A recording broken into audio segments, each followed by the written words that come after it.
Hey guys, welcome back to the channel. This is a story about what if Naruto is betrayed and joins ANBU harem. Before I start, please support for more amazing content and do consider subscribing to my channel and share this video with your friends. This is written by Zabzab and link in description and support writer. Let's start the video. Time. A distorted albeit distinctly gruff voice, belonging to a shadow-covered individual, asked another similarly garbed person. 3 hours. The answer was nothing more than a quip, the voice muffled and distorted pretty much the same way the first was. Numbers. As if in a contest to show who was the less loquacious, the first individual asked a single-word question again. 5 squads. 17 casualties. He allowed the chase to end. Nonplussed, the other shadow gave its report to its officer. Silence wrapped the little room the two people were in. Part surprise, part uncomfortable, and full embarrassment at the results. The first shadow, seated behind a desk, laced its fingers under its masked visage, resting its chin on their hands. He is wasted. The other shadow, standing, shrugged under its cloak, as if signifying it was not their call to agree or not. Permission to talk freely. The standing shadow started minutely. It took a minute to collect itself and its thoughts, humming lightly under its mask. He had been the prime observer of the target for a long while and was intent on giving the commander a clear picture. There was no need to point the good, the report was telling. It did not mean the bad was not present. He is undisciplined. If they did not know the commander never ever snorted, the shadow would have sworn the seated officer just had. He is loud and brash. The commander shrugged and waved a hand, inviting the soldier to continue. The first 2 points were of no consequence. They had all lacked discipline at first, and young boys tended to be loud and brash anyway. The first could be punched in, and the second could be punched out. There was nothing a good thrashing could not achieve. He wears orange. The commander stilled. That was a good point. An excellent point even, one that further proved the boy's sheer talent and ingenuity.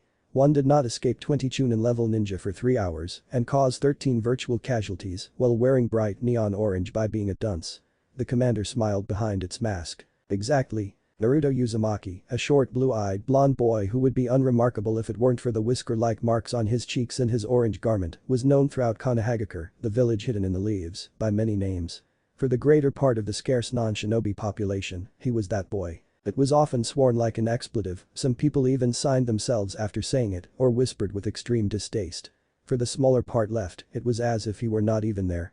The only 2 people Naruto knew who said his real name, with a touch of affection, were the old cook of the raiment stand and his daughter. Tuchi and Ayamichiraku. For the shinobi inhabitants, who were making up most of Konoha's population, they either treated him like they would a primed high-yield explosive tag, with a mix of fear, caution and anger, or conscientiously ignored him. They did not really give him a name, but it was not much better. There was only one person who looked at him and smiled and even sometimes hugged him, proving that he was indeed not a primed high-yield explosive tag. But this person was the Hokage Hiruzen Sarutobi, leader of Konohagakure, and as such, the kindly old man rarely had time for Naruto. As for the children his age, or at least those he frequented because of school, whether they were from shinobi clans or from a civilian ascent, they called him dead last and absolutely refused to hang out with him. It hurt. First, because as much as it was technically true he was the dead last of his class, it was certainly not for a lack of trying. But while every other student were given help when they requested it, Naruto was not. The teachers, all chunin in their own right, were like all the ninja in the village. They ignored him or glared at him, but they certainly never helped him. Second, because he could not understand what he had ever done to them all that they refused to be his friends. Certainly, there were Kiba Inuzuka, Shikamaru Nara and Choji Akimichi who occasionally skipped class with him, but Naruto was not sure they were friends. Of the 3 boys, none had ever invited him home, to a birthday party, or to do schoolwork together. And Naruto had never extended the invitation either because he lived in a miserable place he could barely afford and he certainly did not want anyone to find out he lived in what some would consider a ruin. Choji would not laugh, but Naruto was sure the portly Akimichi would think no less. Shikamaru would have this sideways smirk the pineapple-haired boy had when he was amused, and Kiba would not even pretend and laugh. Showing the boys his place was simply out of the question. Not like they would accept an invitation in the first place. So Naruto Uzumaki, that boy, the dope, the friendless, was known by many a nickname, and for what reason he did not even know. But his all-time favorite was the one people tended to bellow after him just as he committed a prank. It was a loud, distorted, angry shout that vaguely resembled the word brat. Yes, when people could not afford to ignore him because he had dyed their underwears pink, sprinkled paillette in their food, swapped their wares, drawn smiley faces on their doors, or anything else he could think of, they called him. They ran after him. They screamed his last name. When Naruto committed a prank, he had the villagers' full attention. The best part was when the ninjas started to run after him. Civilians could not keep up, but Ninja totally could. So the boy did his best so that his pranks had repercussions on Chunin or Jonin.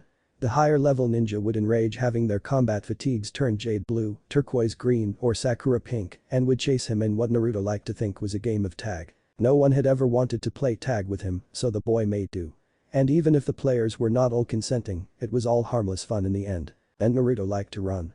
He was quick for his age, the quickest, and he could run for hours. There was nothing quite like the wind shuffling his blonde, spiky locks like a loving hand and making his azure blue eyes water.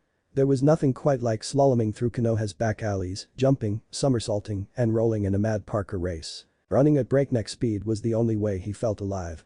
The only way he felt here. The only way he felt now. Just this very morning, Naruto had realized his masterpiece. The prank of all pranks. The prankiest of his stunts, ever. He had arisen at 3 in the morning, donned his orange jumpsuit, and darted on top of the Hokage monument where he had patiently hauled various supplies needed for his project over the course of a month. Setting up a complex system of ropes to rappel down the cliff, sculpted to the effigies of the 4 Hokage, past and present, Naruto had then taken a various brush and paint cans and had proceeded to redesign the 4 faces of the village's honored leaders. Dawn had come quickly, but Naruto, garbed in the exact tint of orange needed to blend in with the Archer cliff, had escaped vigilance.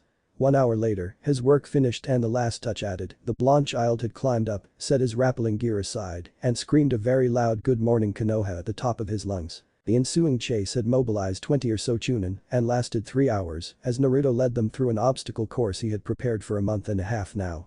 It had been absolutely thrilling for the blonde. Eventually, he had allowed Aruka Yamino, one Chunin from the academy and the only teacher who paid him attention, to catch him. He had run the entirety of his planned obstacle course anyway. All this merry, in the blonde's honest opinion anyway, game of tag led to Naruto's current situation. The boy was washing the painted, stony faces of the Hokage. The blonde, far from the complete idiot people thought him to be, had fortunately gotten water-diluted paint and was simply throwing buckets of water at his giant doodles while hanging from his rappelling setup. Taken by thoughts of delicious ramen, the fascinating angles of the rock he was bouncing off of, and the shiny rainbow white spume of the soapy water, the blonde nearly could not hear his sensei's sigh as the content of another bucket splashed against the rock. Naruto. The blonde looked up, balancing at the end of his rope like some sort of pendulum, a wide smile on his face. The wind was playing with Aruka's ponytail and it was fluttering in random patterns. Yes, sensei. Why would you do it, Naruto? The bright smile faltered and the blonde ceased his balancing. He could hear the disappointment in the teacher's voice. Naruto sighed, but Aruka spoke before he could answer. You know how important this monument is, Naruto, so why? The blonde knew Aruka enough to know the Chunin would not be satisfied unless given a straight answer. It's the only way they look at me, said the blonde in a subdued voice, barely above a murmur, his blue eyes darting away from the Chunin. Aruka sighed again, louder this time, rubbing his eyes with his right hand before massaging the large horizontal scar across his face absent-mindedly. There are other ways, Naruto. The ninja instructor began in a tired tone. You could show them how clever and hardworking you are, but all you do is goof around. It sounded like a broken record to Naruto's ears. But I'm trying, sensei. I do my best. The blonde exclaimed in protest. He did try. Not all subjects held his interest equally, that would be lying, but Naruto did try to perform adequately in all. Was it his fault no one, save Aruka, would answer his question? Was it his fault he was excluded from class for the slightest offense? Was it his fault he found geography dry and dusty, because the old maps definitely were so? Was it his fault he found chemistry tedious? Was it his fault he could not follow the teacher's agonizingly slow lessons, because following a dragonfly's wings' incredibly fast motions was much more interesting? If you did your best, you'd get the clone jutsu right. The teacher exclaimed in response, too fast, and winced. Naruto hung from his rope lamely, head down, his features set in a scowl to avoid the tears to show. I'm sorry Naruto, but I'm worried. The exam is in 2 days and you still don't have it. Aruka said, voice wavering slightly from anguish. The teacher sat with a sigh, his legs dangling above the 4th Hokage's forehead. I want you to pass Naruto, but the Academy 3 are required. The blonde nodded sadly. I know sensei, I know, but whatever I do, I can't get it. Once again, the brown-haired Chunin sighed. The why was a mystery, but the blonde could not get the clone jutsu. Of the Academy 3, the clone jutsu was maybe the most complicated, but it was incomprehensible for Naruto to not manage it. The blonde had the substitution jutsu down to a pat. His transformation was a bit shaky but passable. Yet the clone, which was technically demanding but not much more than the transformation, was impossible for Naruto.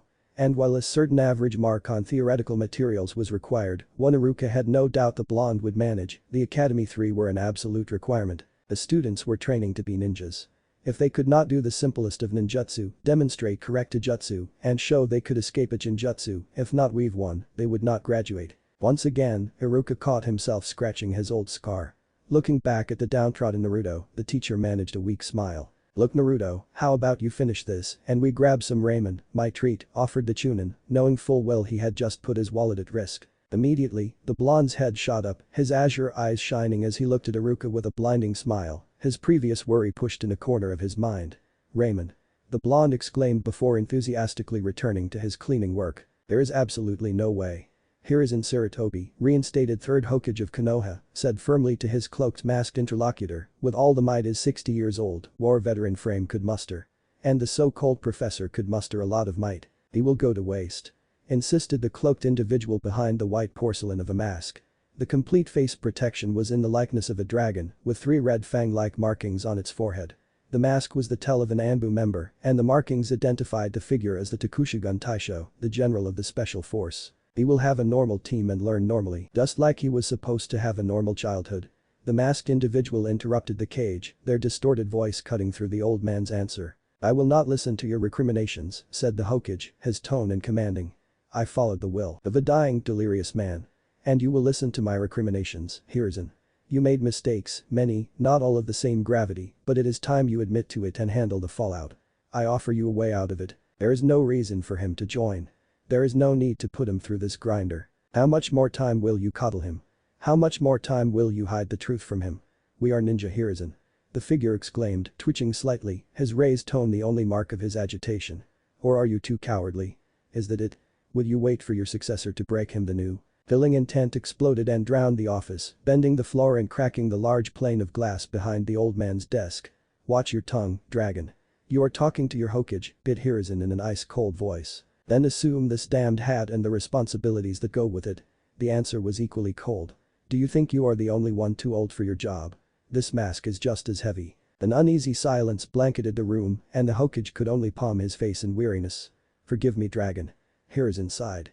"Still, I see no reason for the boy to join the corps. What is your plan for him?" The classic balance, under jonin haddock. "Your officers are definitely out their mind. Have you even looked at the profiling?" The Hokage took a breath in. "No." Dragon resisted the urge to slap his forehead. The mask was quite resistant, it would hurt needlessly. It is a disaster waiting to happen. He definitely won't fit and Haddock's own situation will probably make it worse. "No Hiruzen, it's a sad plan and it's going to fail. ANBU is not a way to begin your ninja career normally." The figure threw his arms in the air. "He will never live normally Hiruzen. You need to accept that. He did not have a normal childhood and he certainly won't have a normal ninja career. Now, your decision already made his infancy a living hell, do you want to do the same with his ninja life?" The Hokage released the breath he had been holding and his shoulders sagged under his white robes. "ANBU will warp him. Being a ninja will warp him Hiruzen. Now you must decide if it will also kill him or not. You will not let this issue go, am I right?" "Absolutely not Hiruzen. He has too much potential. He is too much potential. You will not use him, dragon." "Oh by the flame, Hiruzen.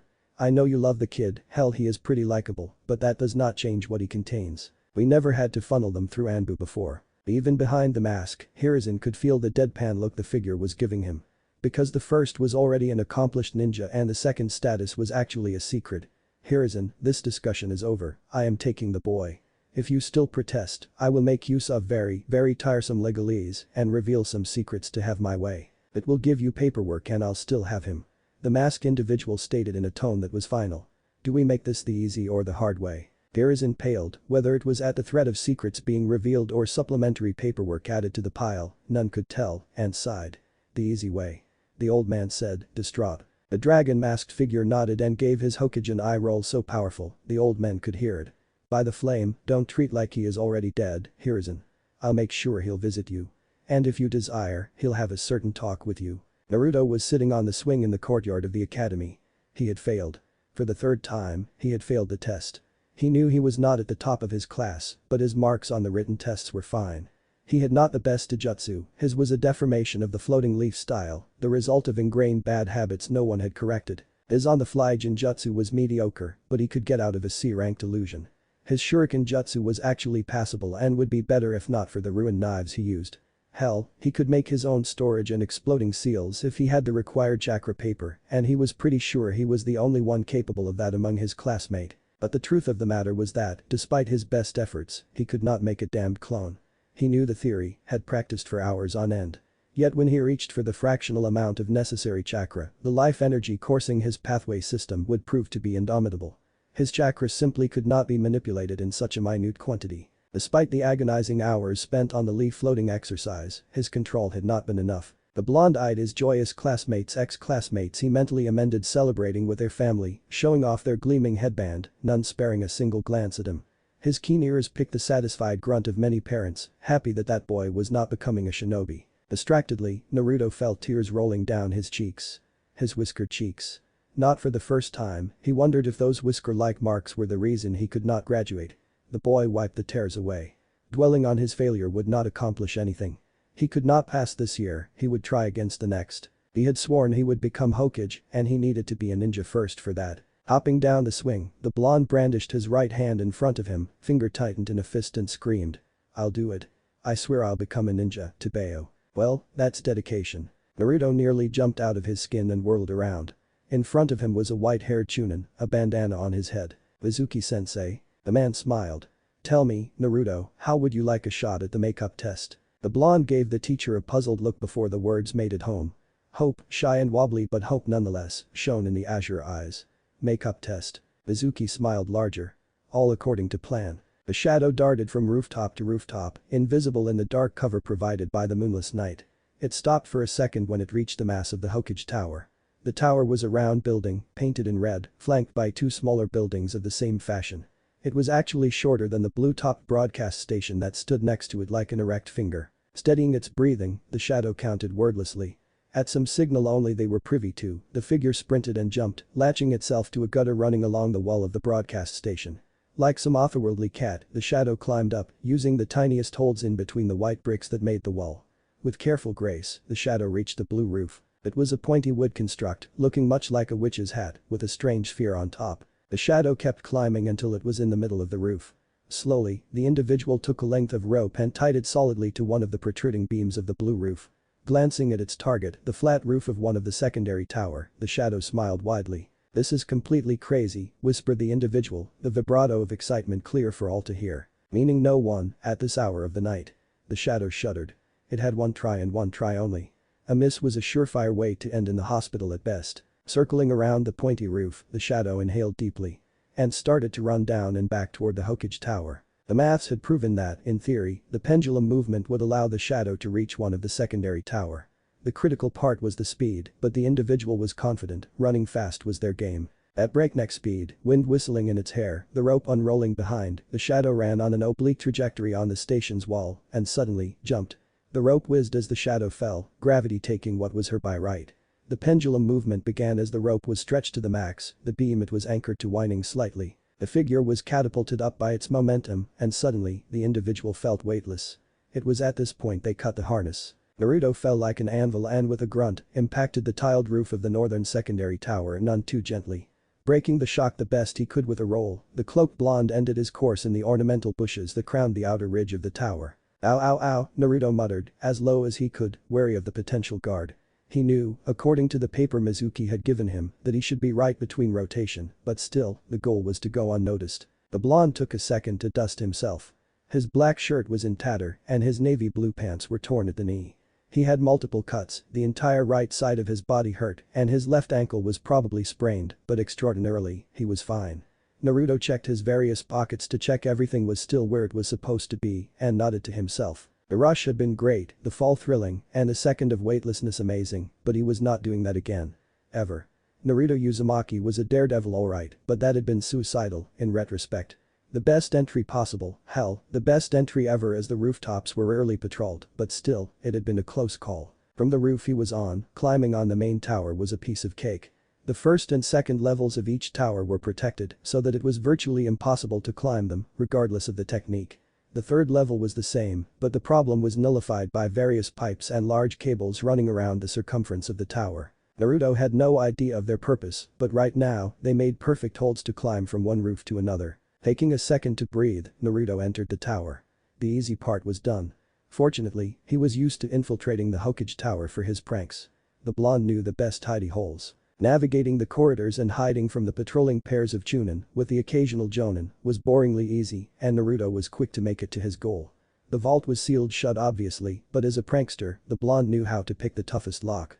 Naruto fished in his pocket and retrieved one of his best invention, something he was especially proud of. In his right hand, the blonde was holding a scroll that he promptly unrolled in front of the door. Holding his hands in a ram seal, the blonde stepped on the scroll and whispered, "Fuin."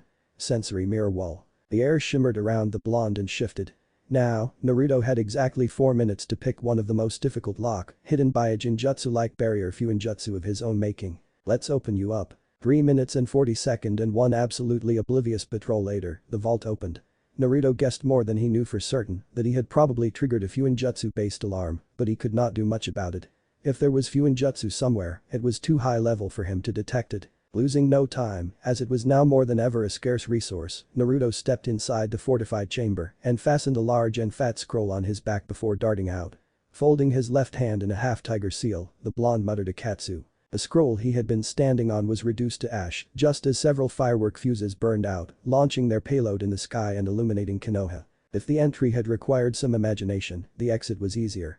Naruto simply dangled a rope from a window of the second floor and glided down, while the patrolling guards were occupied with either his fireworks or the alarm at the vault. Hiruzen Sarutobi was having a peaceful night when he was awakened by a burning sensation. The old ninja woke up immediately. Years of combat did that to a man, but searched a second for the reason of his awakening. His heart grew cold when he realized it was the tattoo signaling a breach of the vault that was heating up. Just as he considered the implication of such a thing happening, fireworks illuminated the sky of Konoha. The old cage swore under his breath. Naruto skidded to a halt in a clearing. Konoha bore its name because of the dense forests out and inside its walls, and the blonde was currently enjoying the relative security of a grove, which would hopefully mask him to the soon-to-be pursuing shinobi. He had not run far nor wide. The closer you are to your enemies, the safer you are after all.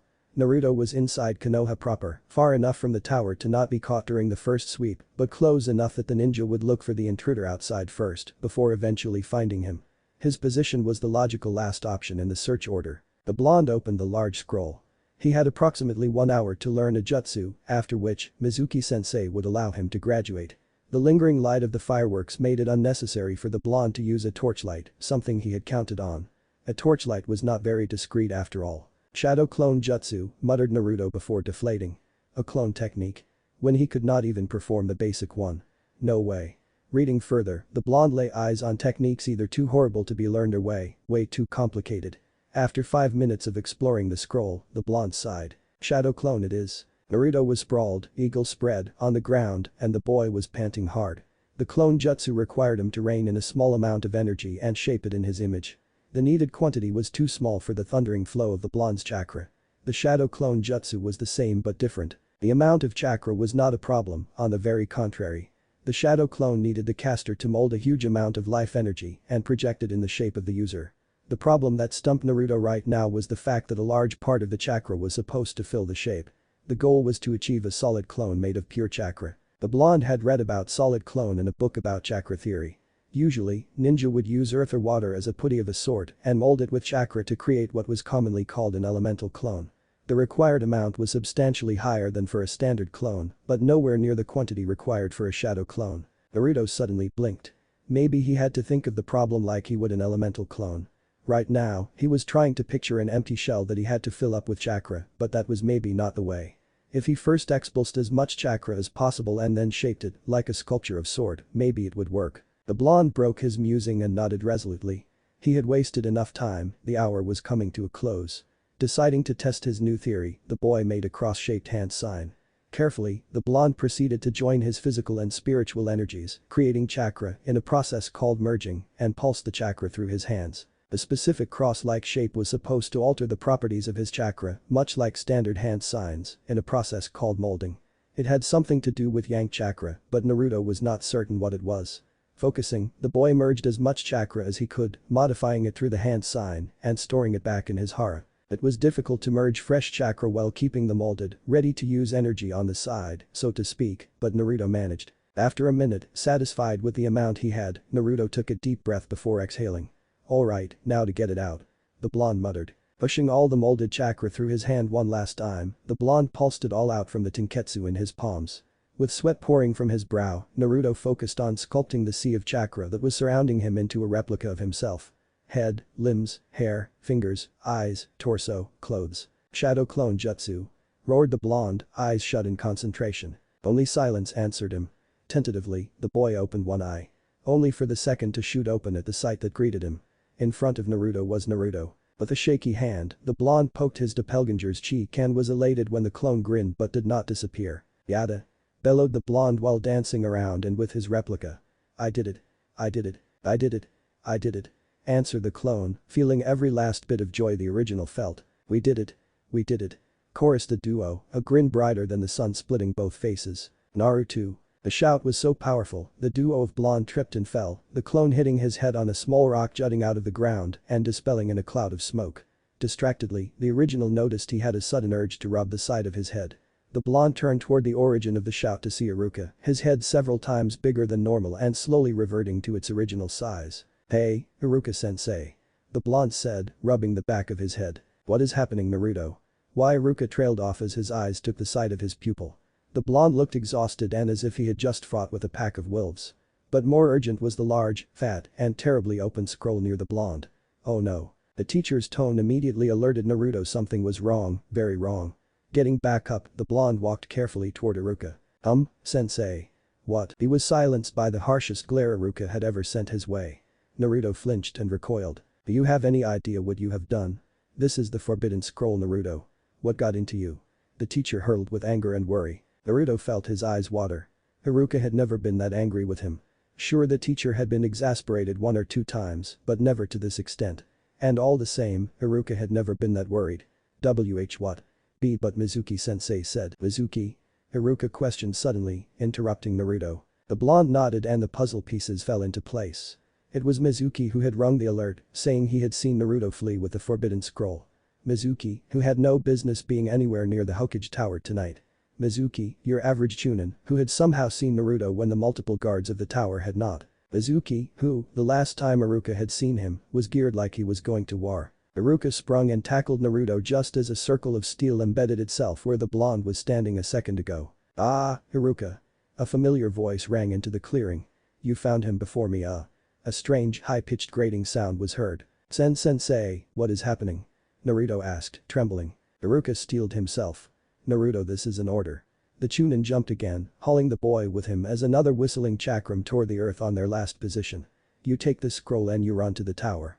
The chunin whirled and hid behind a tree, the trunk shielding him and his charge from a third circle of death.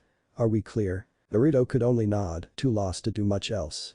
Aruka had his no-nonsense voice, and Naruto would be damned before he went against it. I'll distract him. Be quick. As if. Aruka pushed Naruto just in time to duck under a kunai strike. The teacher sneered. Mizuki. The white-haired chunin simply attempted to strike again, his kunai biting through the air toward Aruka's arm, his other hand releasing a brace of shuriken toward Naruto. The brown-haired man angled himself so that the strike caught him on his armor. Chunin flak jackets were actually more than enough to block a sword strike, given the steel was not augmented with some chakra cutting ability. As it were, the kunai simply bounced off harmlessly and Aruka elbowed Mizuki in the face, breaking his nose. The white-haired ninja swore and jumped back. Naruto had jumped out of the way of his shuriken and had rolled the forbidden scroll shut, ready to spring off and away.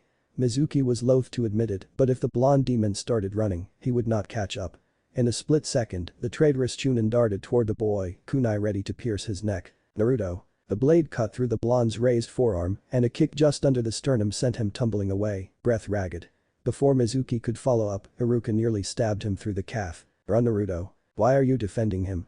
Mizuki growled in between strikes, one ringing true against a brown-haired man's jaw, yet not phasing him, another one landing a knife through his opponent's left shoulder, but leaving him overextended.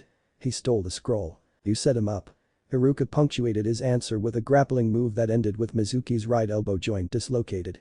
The white-haired chunin howled in pain and Aruka elbowed him again, under the chin this time. The traitor stumbled back and both chunin broke the fight, panting. The exchange had lasted 30 seconds, at most, but the two men were breathing as if they had just run a marathon. He killed your parents. Mizuki's sudden scream froze Naruto in place. The blonde was ready to bolt, his breath steadier and his arms hugging the scroll like a lifeline, but the traitor's claim had him rooted to the ground. What? Don't listen, Naruto.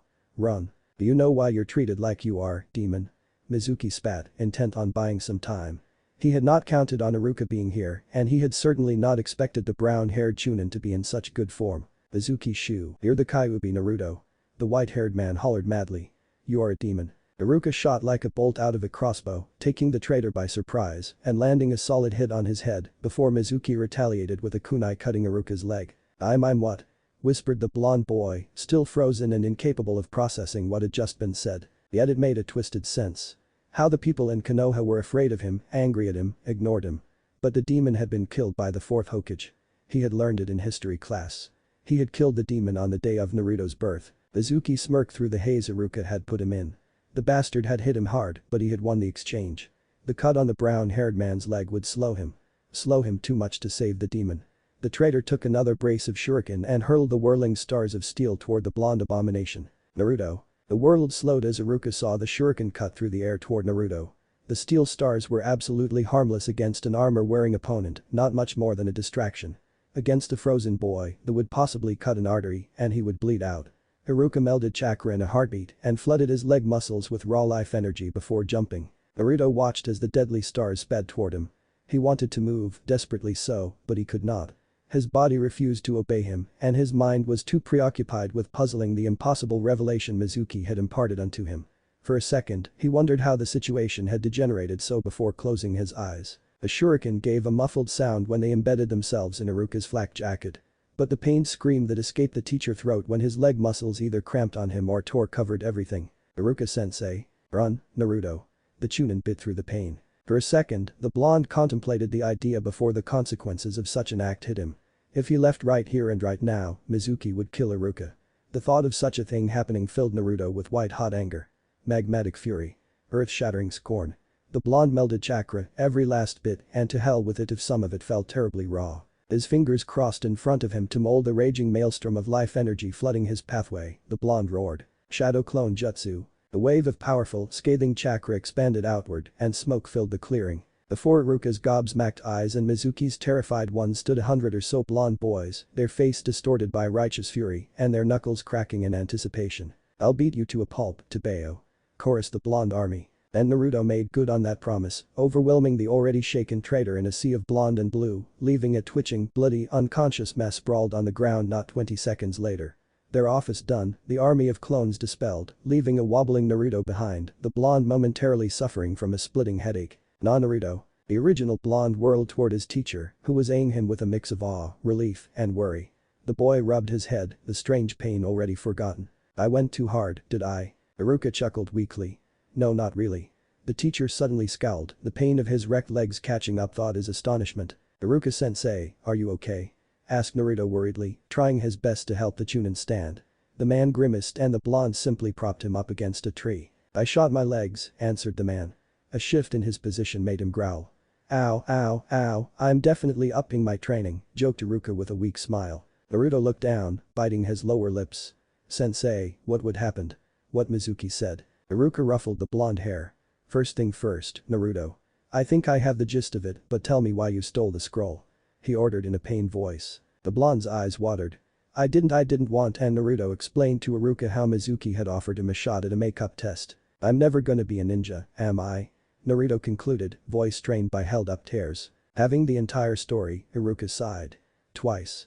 The man then offered a smile to his student. Come here, Naruto, and close your eyes. The blonde obeyed hesitantly. He heard some shuffling sound and felt something be fastened around his forehead. Open your eyes now. Aruka, without his headband, was smiling at him warmly. With hesitant hands, Naruto touched the rectangle of steel bearing the leaf insignia. Warm tears fell and rolled down his cheeks. The blonde jumped at his sensei and squeezed the man in a hug, sobbing his thanks. It was that scene a team of ANBU discovered a minute later. So, to summarize, seated in the Hokage office, Naruto told the old man how his night had gone. Aruka had been carried to the hospital and it was the blonde's responsibility to explain himself. It took 20 minutes, but Naruto explained the best he could, trying his best to not forget any details. Hiruzen Sarutobi was tired. So very tired. He had but one wish right now, and it was to go to bed. The night had been nightmarish. Someone had infiltrated the tower right under the nose of the guards, picked the lock of the vault, and made off with the forbidden scroll, all without the use of chakra.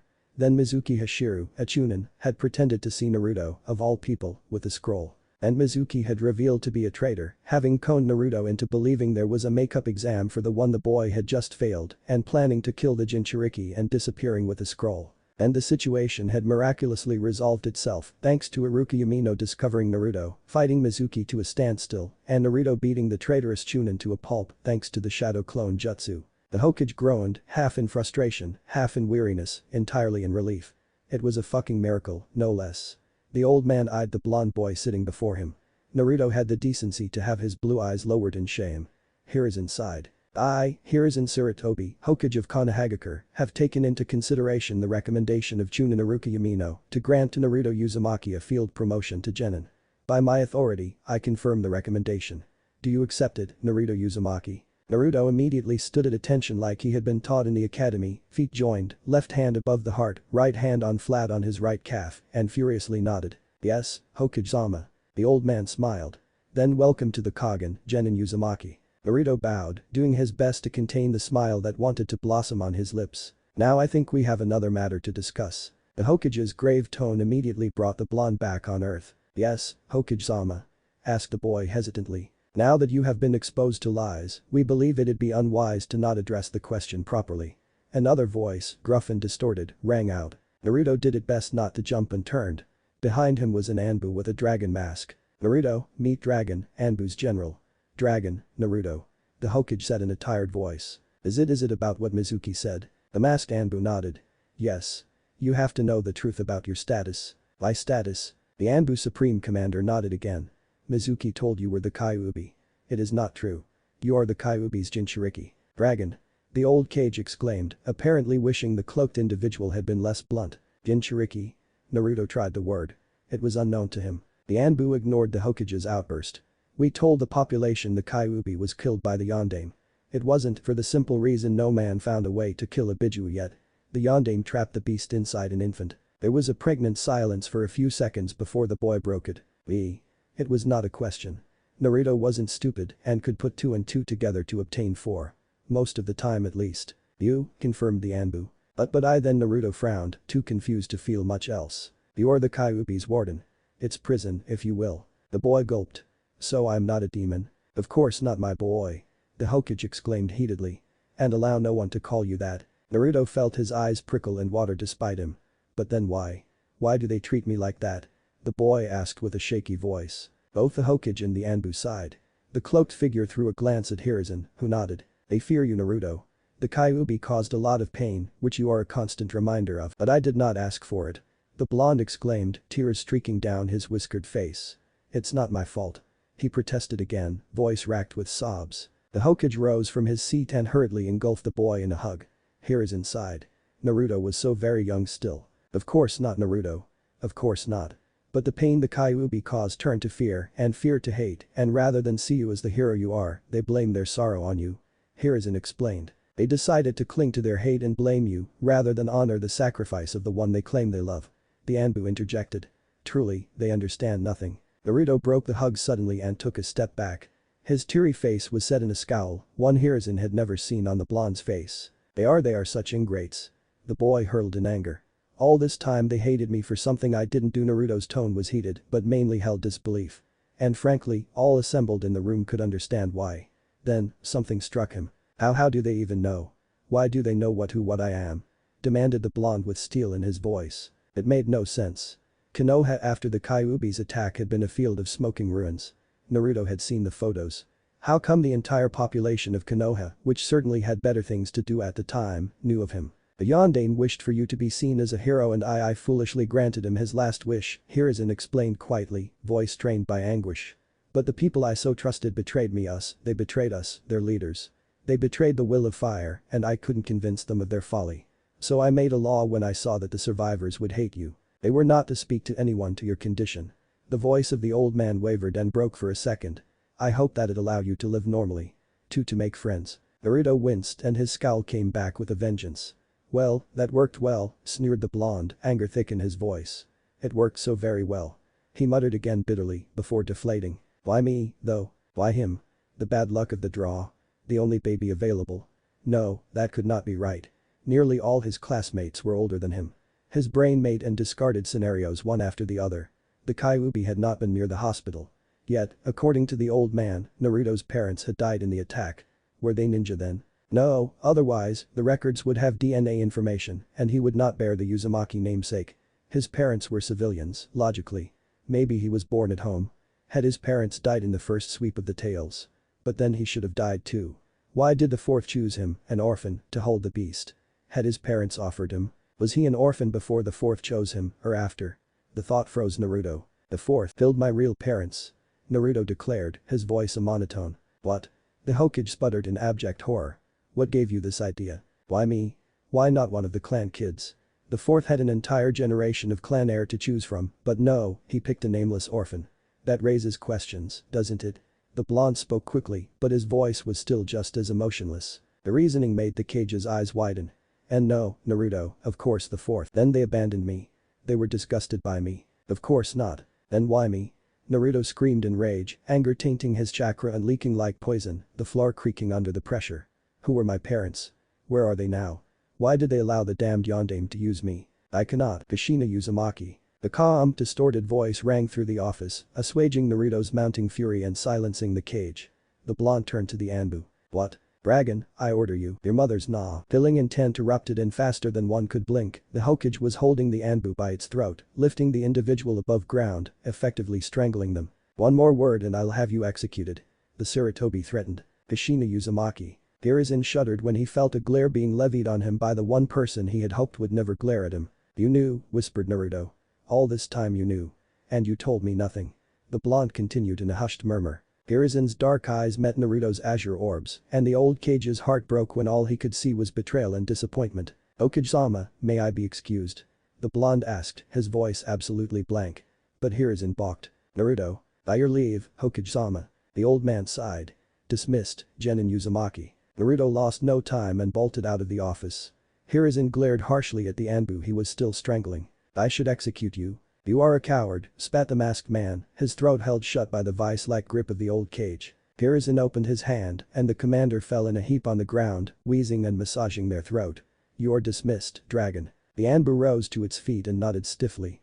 To solve a problem, one needs to face it. Out. The old Hokage roared. Naruto dragged himself through the streets of Konoha, dawn illuminating the village with its first lights.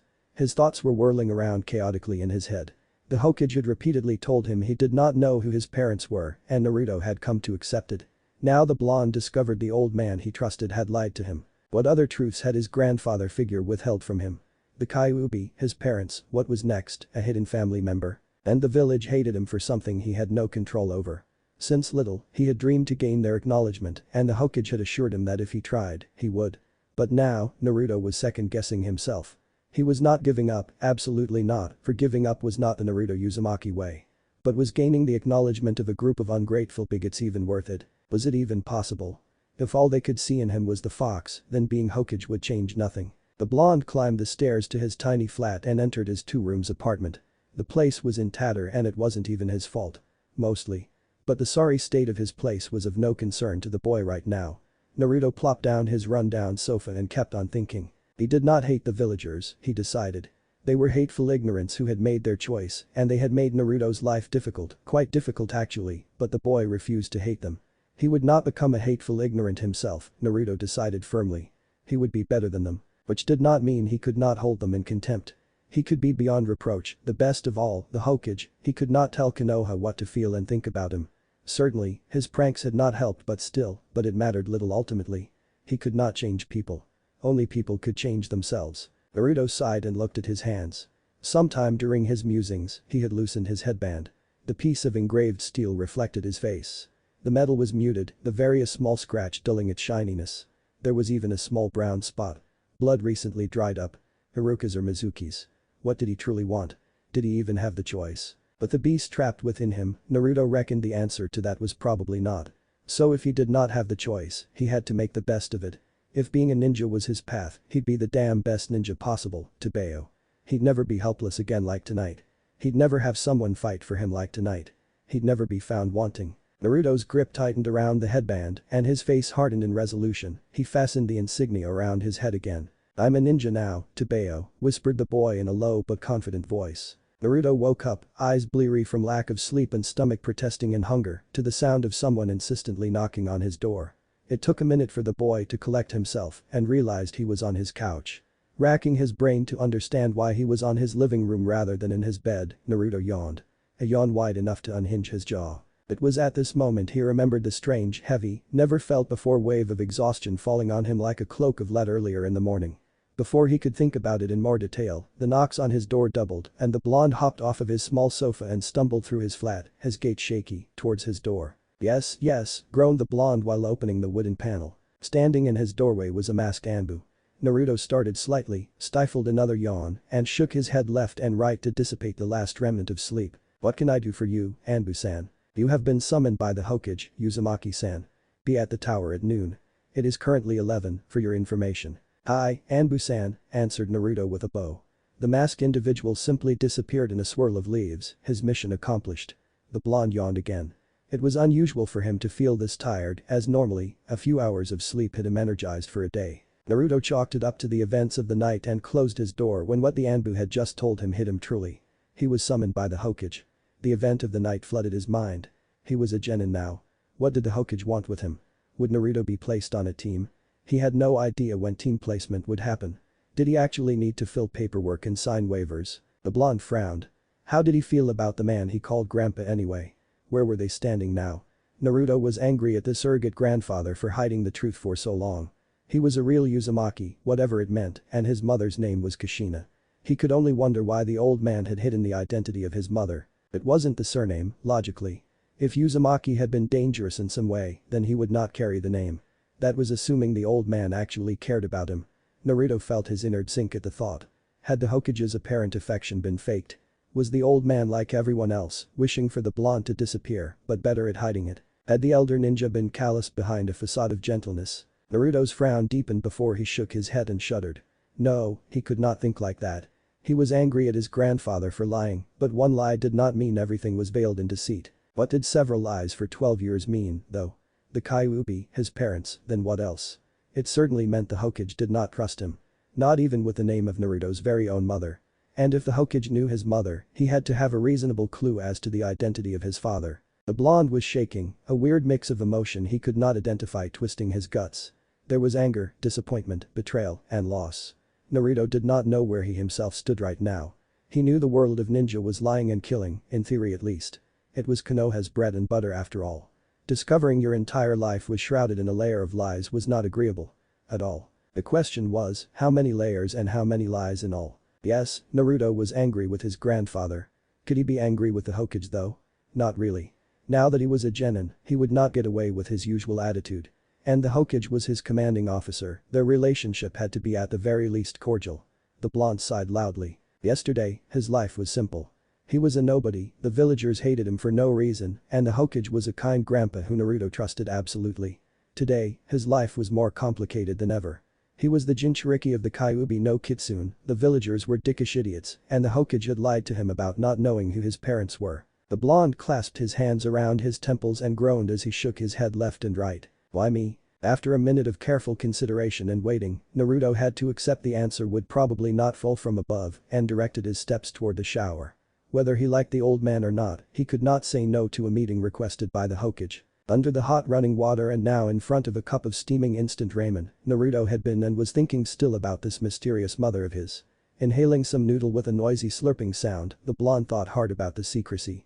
Was his mother a criminal and was it the reason he had been chosen to host a Bijuu? But had it been the case, Naruto would probably not be named Uzumaki.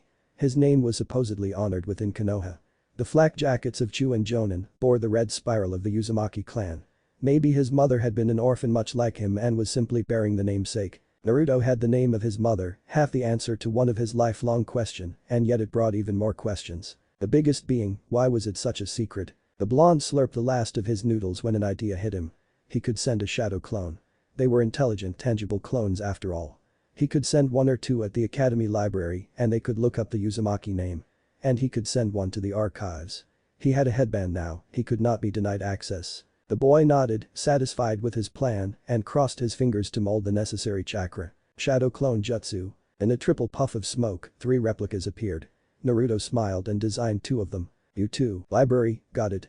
said one before the two darted out toward his room to exit a second later with some blank scrolls to take note on. "And I'll go to the archives, boss," exclaimed the third clone before doing the same circuit as the two other, exiting the flat with what was necessary for his mission. Naruto held a puzzled expression for a second before he realized what the actions of his clones meant.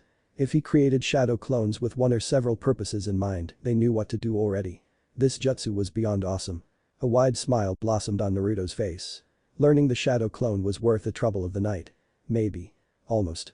Considering Aruka's injuries, probably not. As a second thought, Naruto realized he had no idea how much time a shadow clone actually lasted.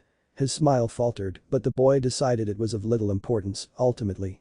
With or without shadow clones, he would do his research. The wide smile returning to his face, the blonde exited his flat. He had 10 minutes to reach the Hokage Tower, he was on time. Hiruzen Sarutobi was tired, weary, done with it, but above all he was anxious. Because of his stupid ANBU commander, there was no telling how Naruto would be with him. The Hokage sighed. He had lied for so long, justifying the secret with increasingly flimsy reasons. He knew the truth would one day be revealed to the boy, but Hiruzen had hoped something. Maybe his old masked friend was right. Maybe age had made him cowardly. Hiruzen sighed again. No, not age, age was an excuse. A part of him had always been like this. He could lead and fight a war, slaughter countless souls, but when it came to people he was attached to, he could not face his mistakes. Tsunade, Orochimaru, his sons, and now Naruto. A growing list of people he had been too afraid to face, for various reasons. He just hoped Naruto was only angry with him. He could not take it if the boy decided to hate him. Hiruzen leveled a glare at the dragon mask shadow standing in the corner of his office. All because some rowdy subordinate had seen fit to talk.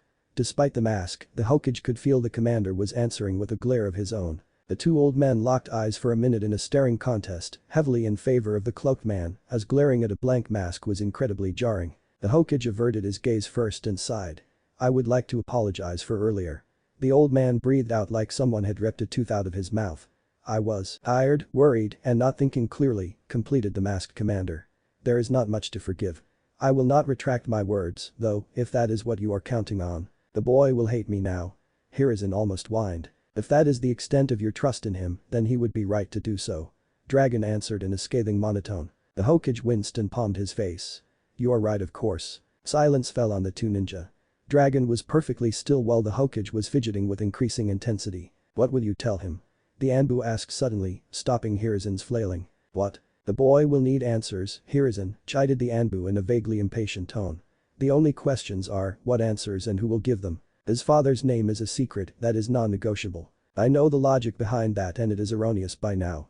It will do much more harm when the truth eventually comes out. I said non-negotiable." The Hokage boomed, his fist impacting his desk, killing intent flaring. "Are your eyes still seeing straight?" Hiruzen roared the ANBU in response, his own intent crashing against the Hokage's. "You're pushing the dirt under the carpet, hoping it won't explode in your face. In all of our face. He will hate me. Do you think so little of him? And are you willing to risk his loyalty for personal feelings?" The Hokage deflated. "Did I not sacrifice enough?" he pleaded. "And maybe Naruto didn't. Maybe I didn't. If the hat hangs too heavy, you know what to do, Hiruzen. If you won't face the responsibilities of being Hokage, then stop." The Hokage chuckled humorlessly. "And who will replace me? Tsunade, the wrecked drunk. Jiraiya, the man-child. Kakashi, lost in his grief. Tell me, Dragon, who is strong enough to wear this hat?" Hiruzen spat. The ANBU sighed.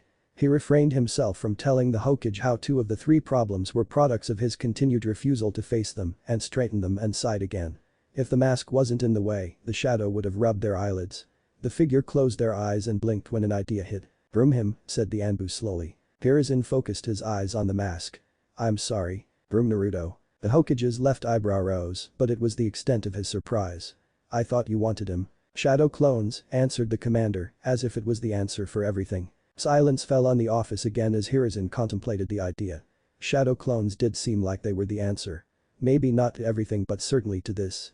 The old cage sighed and slumped. It did not solve his more immediate problem. I can't tell him. If he comes to hate me, fire, I couldn't take it." The Hokage whispered, miserable. The ANBU stood silent for a minute. "Have you forgotten Tobirama Sensei lessons, Hiruzen?" the operator asked gently. "Is your flame of your will extinguished? Lost? We are shinobi, Hiruzen, we endure. But Naruto is a shinobi too, now. Who are you to say he cannot endure with you?" The ANBU interrupted. "Tobirama Sensei trusted us with the future, Hiruzen. It's time we do the same with the young generation. The old cage's shoulders sagged and a long sigh escaped him just as a weight seemed to be lifted from him. Are you sure you do not want the hat? The Hokage asked, half jokingly. We both know why it is impossible, old friend. The Hokage nodded. Indeed we do. Silence fell again, comfortable this time. So, what will you tell him? The ANBU asked, his monotone back. The Hokage rubbed his eyes. About his mother, everything I can. I do not know how he will take to the news of his father. As well as we could reasonably hope he does. Meaning bad. Yes. Probably. But it's only fair. A knock on the door interrupted the two. Hiruzen sighed but nodded minutely and another ANBU appeared from the shadow to open the armored panel of fake wood. The Hokage's secretary, a petite brunette woman, was standing in the frame. You summoned Naruto Uzumaki, Hokage-sama. Indeed, Mickey, thank you. The woman nodded once and allowed a blonde-haired blue-eyed whiskered boy to enter the office. The armored door was closed immediately. You asked for me, Hokage-sama. Naruto said in his best monotone. Hiruzen felt his heart tighten at the address. Yesterday, the boy would have gone with a sonorous "What's up, Gigi?" And Hiruzen would have smiled at the blonde's brightness. Today, the usual sunny disposition of the boy was subdued, hidden by a veil of clouds. A veil of deceit. Much like I veiled the truths of his life, thought Hiruzen sadly. Yes, Naruto, I did, answered the cage eventually. You are here to discuss your ninja career. Sit down please. Naruto nodded and took the offered seat and had to rein in a jump when an ANBU, the same dragon-masked one as yesterday, as far as he could tell, spoke. Hello, Uzumaki-san. The risk of cardiac arrest averted and after some choice curse words about sneaky cloaked freaks muttered under his breath, Naruto chose to answer. Hello, ANBU-sama. Dragon, Uzumaki-san. Naruto nodded. Hi, Dragon-sama. Dragon here is a proposal for you, Naruto. I want to be clear that you are in no way forced to accept. Am I clear? Asked Hiruzen. That was the deal the Hokage and Dragon had agreed on, which pretty much amounted to following the normal rule of ANBU. Potential recruits were scouted by the Corps, but only those who volunteered could be considered for enrollment. Naruto nodded. Clear, Hokage-sama. The boy eyed the ANBU with undisguised curiosity. He had no idea why he was here, but if the ANBU commander herself was here, it promised to be interesting. Naruto Uzumaki, born October 10, year 1253 of Fire Country calendar. Made genin yesterday by field promotion. Failed the classic graduation process 3 times. The masked shadow enumerated. Naruto felt his hopes take a dive at the last part and lowered his head in shame. It wasn't his fault the damned clone jutsu was impossible for him. Frequently pranked the villagers with harmless stunts and outrun the ensuing chase party of Chunin easily, often leading them into traps of his own making. The boy had honestly no idea if he was supposed to be proud or ashamed, so settled for rubbing the back of his head. Jinchuriki of the Kyuubi. Investigations reveal that despite the situation being known by most of the teaching body, it was not properly addressed. The massive chakra reserves and abysmal control resulting from being a Jinchuriki were never worked on by any teachers. As such and very obviously, the ninjutsu part of Uzumaki's exam was failed. Naruto perked up at that. So being a Jinchuriki gave him big chakra reserve and shot his control. And the teachers knew and did nothing. Did Aruka also know? The boy felt indignant but decided to listen further. Individual is brash and lacks discipline. He also displays a lack of focus during certain activities, frequently acts up during his classes and dress in orange, which, for a ninja in training, is beyond weird. The last two behavior can be attributed to Uzumaki's craving for attention. Naruto felt heat coloring his cheeks. His hand fell lamely on his thigh and the boy looked down. The assessment was truthful, but it was not agreeable to hear. Yeah, all subjects did not hold his attention equally, it was so for everyone. Yes, he knew he was supposed to have the attention span of a toddler, mean teachers had repeated that to him numerous times. Yes, being a clown was not glorious, but at least his classmates laughed, even if it was at him. Yes, it was tiring to be ignored and disregarded, and orange was a color no one could unsee. Naruto scowled to avoid crying. These are the general observations of one of my agent who was tasked with observing you for 2 years. How do you feel about this report, Uzumaki-san? Dragon asked, surprisingly gentle. Naruto looked up at the mask and gulped. Averting his eyes from the blank armor of porcelain, the boy bit through his own constricted throat. It's true, Naruto said feebly. If I told you, you could benefit from the attention of several unbiased instructors, ready to help you learn and punch discipline into you, would you be interested? The blonde's eyes shot up and anchored themselves on the blank mask, trying intently to see through the porcelain. If I told you I could find you a team who would trust you with their life, would you be interested? Naruto's jaw went slack and hope shone in his blue eyes. If I told you, you could be away from the villagers, hidden from their view, would you be interested? The boy started to nod enthusiastically before disbelief slowly etched its way in his blue orbs. After a second, they went down. Yeah, but I doubt any of that is possible. A fair sentiment. That is why I would like to offer you a trial run. A trial run? A trial run in ANBU. Naruto's brain had to restart after a total freeze. A trial run in ANBU. The man had just offered Naruto to join ANBU, the best of the best, the elite among the elite, those tasked with missions no one knew about. The Leaf Shadows, the silent kunai, the answer to Konoha's enemies. The men and women with cool masks and the shadowy cloak. The blonde boy had to rein in the urge to bounce around the office. Dragon had just told him he lacked discipline, and Naruto had a hunch his exuberance would be seen as such. The boy breathed deeply to calm himself and directed his haywire thoughts at the offer. Dedicated teachers, a group to belong to and hidden from the village. The boy realized it was pretty much what he dreamed of. It was too good to be true, actually, and his enthusiasm nosedived. It was so good it couldn't possibly be true. Something would not work out. Something was lying in wait to screw him. Why? Naruto eventually asked, at a loss of what to think. The ANBU shifted. Just yesterday, began the operator in a neutral voice, you infiltrated the Hokage Tower without using chakra, in a way no one even thought about, demonstrated creative abilities in Fuinjutsu, stole the forbidden scroll from the vault by picking one of the most secure lock in Konoha, escaped pursuit by remotely detonating firework to throw off your pursuers, learned a high-level jutsu in an hour or so, and it is only thanks to the traitor we knew of your identity. The ANBU took a deep gulp of air, his breathing short from the enumeration. And you ask why? Uzumaki-san, despite what some might say, that's what I call talent, and it has the excellent taste to be backed up by hard work. Naruto blushed at what he was quite certain was praise. Presented like that, his little escapade last night did sound pretty awesome. The blonde scratched the back of his scalp. Do you mean it? The blonde smiled, illuminating the room. Hee, I knew I was awesome. Yes, you are so awesome you were manipulated by a traitor to steal one of Konoha's most dangerous asset, and you did not even stop to think about it. The commander deadpanned. Naruto deflated. Presented like that, his little escapade last night did sound pretty stupid and terrible. The boy fidgeted awkwardly. First lesson, Uzumaki-san, whether you accept or not. A ninja must be humble. The blonde nodded. Hi, Dragon-sama. He answered in a subdued voice. Good.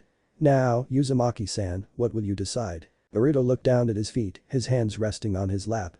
He wasn't sure. Confusing and contradictory trains of thoughts were whirling around in his mind. What about being Hokage, could an ANBU don the hat? And if he went into the shadows, how would the villagers ever come to see him? The blonde shook his head and hardened his features. No, he had already decided the reasons for his dream were meaningless. And behind a mask and a cloak, he would get the respect he wanted. It would not be for him per se, but for the function he would represent, he knew that. But maybe that was the lot of all ninja. Celebrity, of any kind, was not shinobi business after all, and it was incidental if it happened. And he was a ninja now. He had also decided to become a fine one, the finest shinobi he possibly could be. If celebrity and fame ever found him, then perfect, and maybe then the villagers would change, but chasing after it made little sense. ANBU seemed like a good place. Invested instructors rather than neglectful teachers, comrades rather than strangers, acceptance rather than scorn. But what about Sakura-chan? One insidious traitorous part of his brain whispered. What about showing up to the team? It continued. What about showing them all how awesome you truly are? ANBU or the shadows, and you won't get to do that if you join. Naruto, who had been frozen silent for 2 minutes now flailed suddenly, startling the two older ninjas slightly, and palmed his face with both his hand before dragging them down. Cheeks and lower eyelids stretched downward, Naruto sighed. Why was it so complicated to make such a simple decision? The question was simple, yes or no. At a loss, the blonde decided to use an old trick of his he used for complex Fuinjutsu problems. Reformulate the question to baser, simpler elements. Did he want to have a mask, wear a coat, and be an all-around awesome ninja? Hell yes. Naruto nodded. Good. Was anything else of consequence? Absolutely not. The blonde smiled. His resolve finally made, Naruto looked back up at the Hokage first, then at Dragon second. I accept, said the boy, his voice firm and his gaze set. Here is inside imperceptibly at his surrogate grandson's decision. Whatever happened next was outside of his control, Naruto would either make the cut or break. The Hokage had nary a doubt the blonde would make it, but worrying about the younglings is the prerogative of the elders. Dragon was content to simply nod once to signify he had heard the boy and cleared his voice. Remove your headband, Uzumaki-san. Blue eyes wavered with confusion. What? Simply remove your headband, Naruto. The old cage said. Naruto mutely obeyed. Good. Naruto Uzumaki, began Dragon solemnly, this is your very last opportunity to refuse this headband and the service as a shinobi of the leaf and walk away. Do you wish to do so? That was an easy answer to give. No, Dragon-sama. Naruto Uzumaki, do you swear to give your sweat, your blood, and your life if necessary to defend Konoha and its interests? Dragon began, his distorted baritone suddenly rolling in thunderous powerful waves, rooting the boy in his chair. Do you swear to honor the will of fire, live by its precepts, and die in its defense? Do you swear to show bravery in adversity, resolve in duty, steadfastness in death? The Hokage continued, his voice was calmer but distinctly clear for Naruto to hear, and just as powerful. Do you swear allegiance to the Hokage, obedience to your officer, but above all, do you swear loyalty towards your comrades? Dragon thundered behind his mask, staring the blonde boy down. Naruto hesitated the fraction of a second before he jumped out of his chair, his blood boiling. I swear it, to Bayo. A second later, the blonde sputtered, his face donning a crimson shade, as he realized his verbal tic had kicked in with a vengeance. The Hokage chuckled and even Dragon snorted. Maybe. With mirth in his voice, the ANBU commander spoke again. Then fasten your head Naruto Uzumaki, and may it be a reminder of your oath to Konoha. Naruto nodded furiously before he donned the headband, his hands fumbling a bit from the adrenaline. Once it was secure around his forehead, the blonde looked up. I'm a ninja now, Naruto said with a smile, his voice filled with peaceful, assured confidence. It was not boastful promise, nor was it a questioning statement. After the oath he had just taken, there was no doubt Naruto was a shinobi. Indeed, confirmed Dragon. Silence fell for a few seconds in the office before the man fished a piece of paper from the depth of his cloak. Now, if you're still interested about ANBU, sign that please. The commander deadpanned. A sweat drop formed on Naruto's brow. Paperwork and waivers, he had called it. The waiver had promptly disappeared after Naruto had signed it. It was basically a contract stipulating that for the next 7 years, the blonde was to serve and only death or crippling injury would free him. Renewable. It also classified his enrollment as an A-rank secret, one even Naruto himself could not divulge without his officer's authorization. Dragon had informed him they would masquerade as absent from the regular rooster by assigning him a fake desk job. More importantly, being an ANBU meant 2 things. First, his salary was more money in a month than he had ever received. Second, he had official authority over any genin.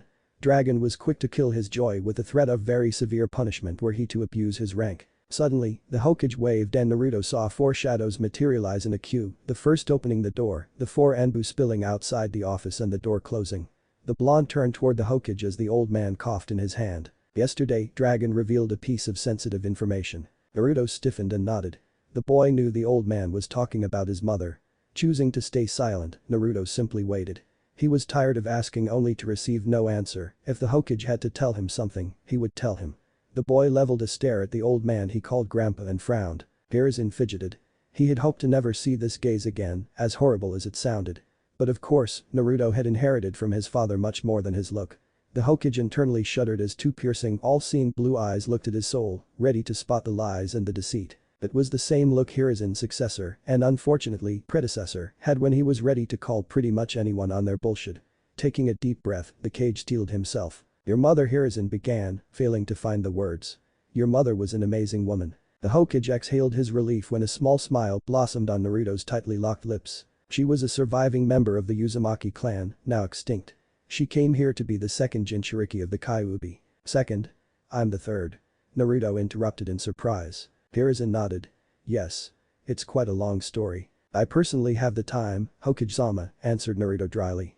No way the old man was going to weasel his way out of this. The Hokage sighed. Very well.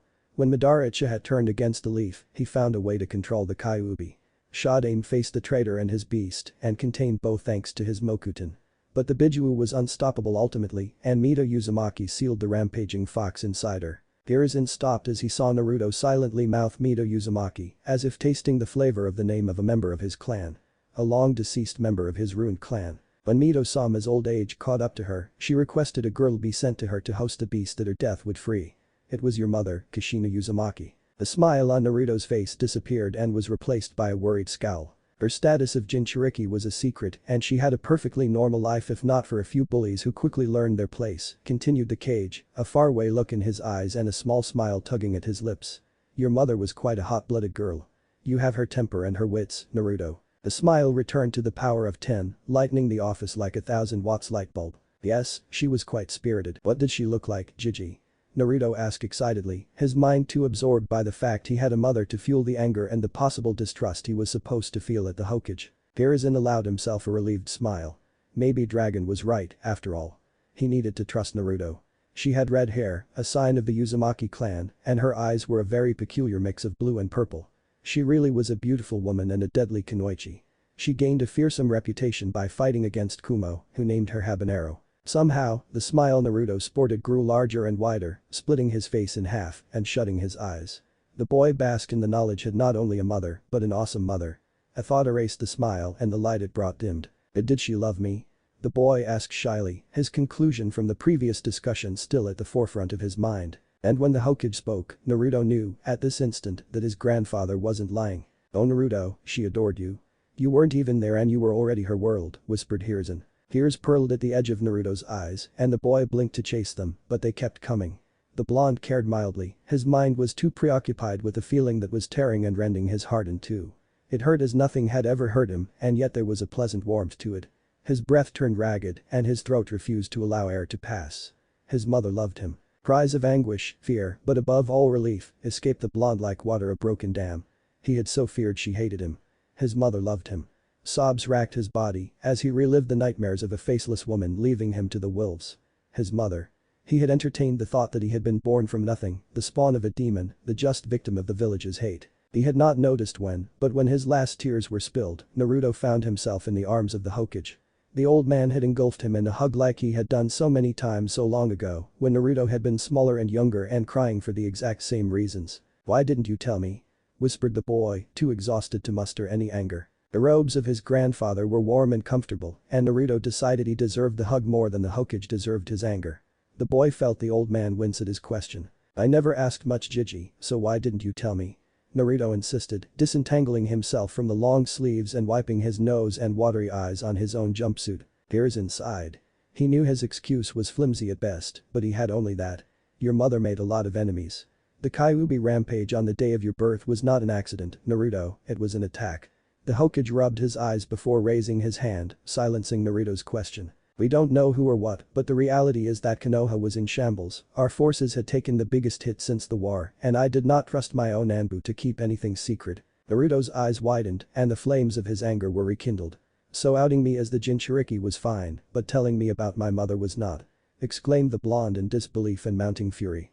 Someone had attacked his mother, rather obviously to free the beast, and they had done that despite her status being a secret, but outing him was okay. "Makes perfect sense," thought Naruto angrily. I had to be sure you'd keep it a secret. You were too young, and then you became a blabbermouth," defended Hiruzen feebly. The blonde stared at the old man in mute anger. His mouth opened and closed several times, as if words could not express what he truly wanted to say. Naruto's arms flailed randomly for a second. He was at a loss. Do I look that retarded to you?"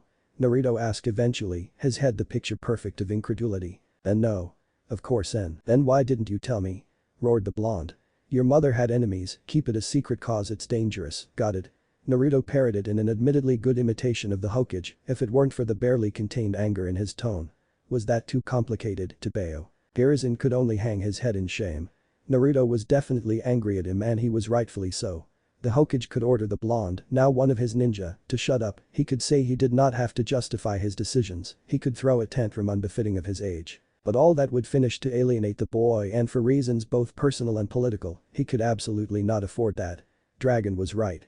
Hiruzen had to face his mistakes and assume them, as disagreeable as it was. The Hokage looked up to see Naruto in a posture eerily reminiscent of his mother. His arms were crossed on his chest and his weight was on his left foot while the right one was impatiently tapping the floor. But it was the piercing blue eyes that made Hiruzen felt like a child who was being scolded. "So?" Hiruzen sagged in his chair. "I have no excuse." Of course you don't, Tebeo," Naruto said, throwing his hands in the air and pacing around his chair, intent on digging a trench on the wooden floor. "I am sorry," muttered the cage. "So very sorry. I don't know how to apologize, but if there is a way, I'd like to."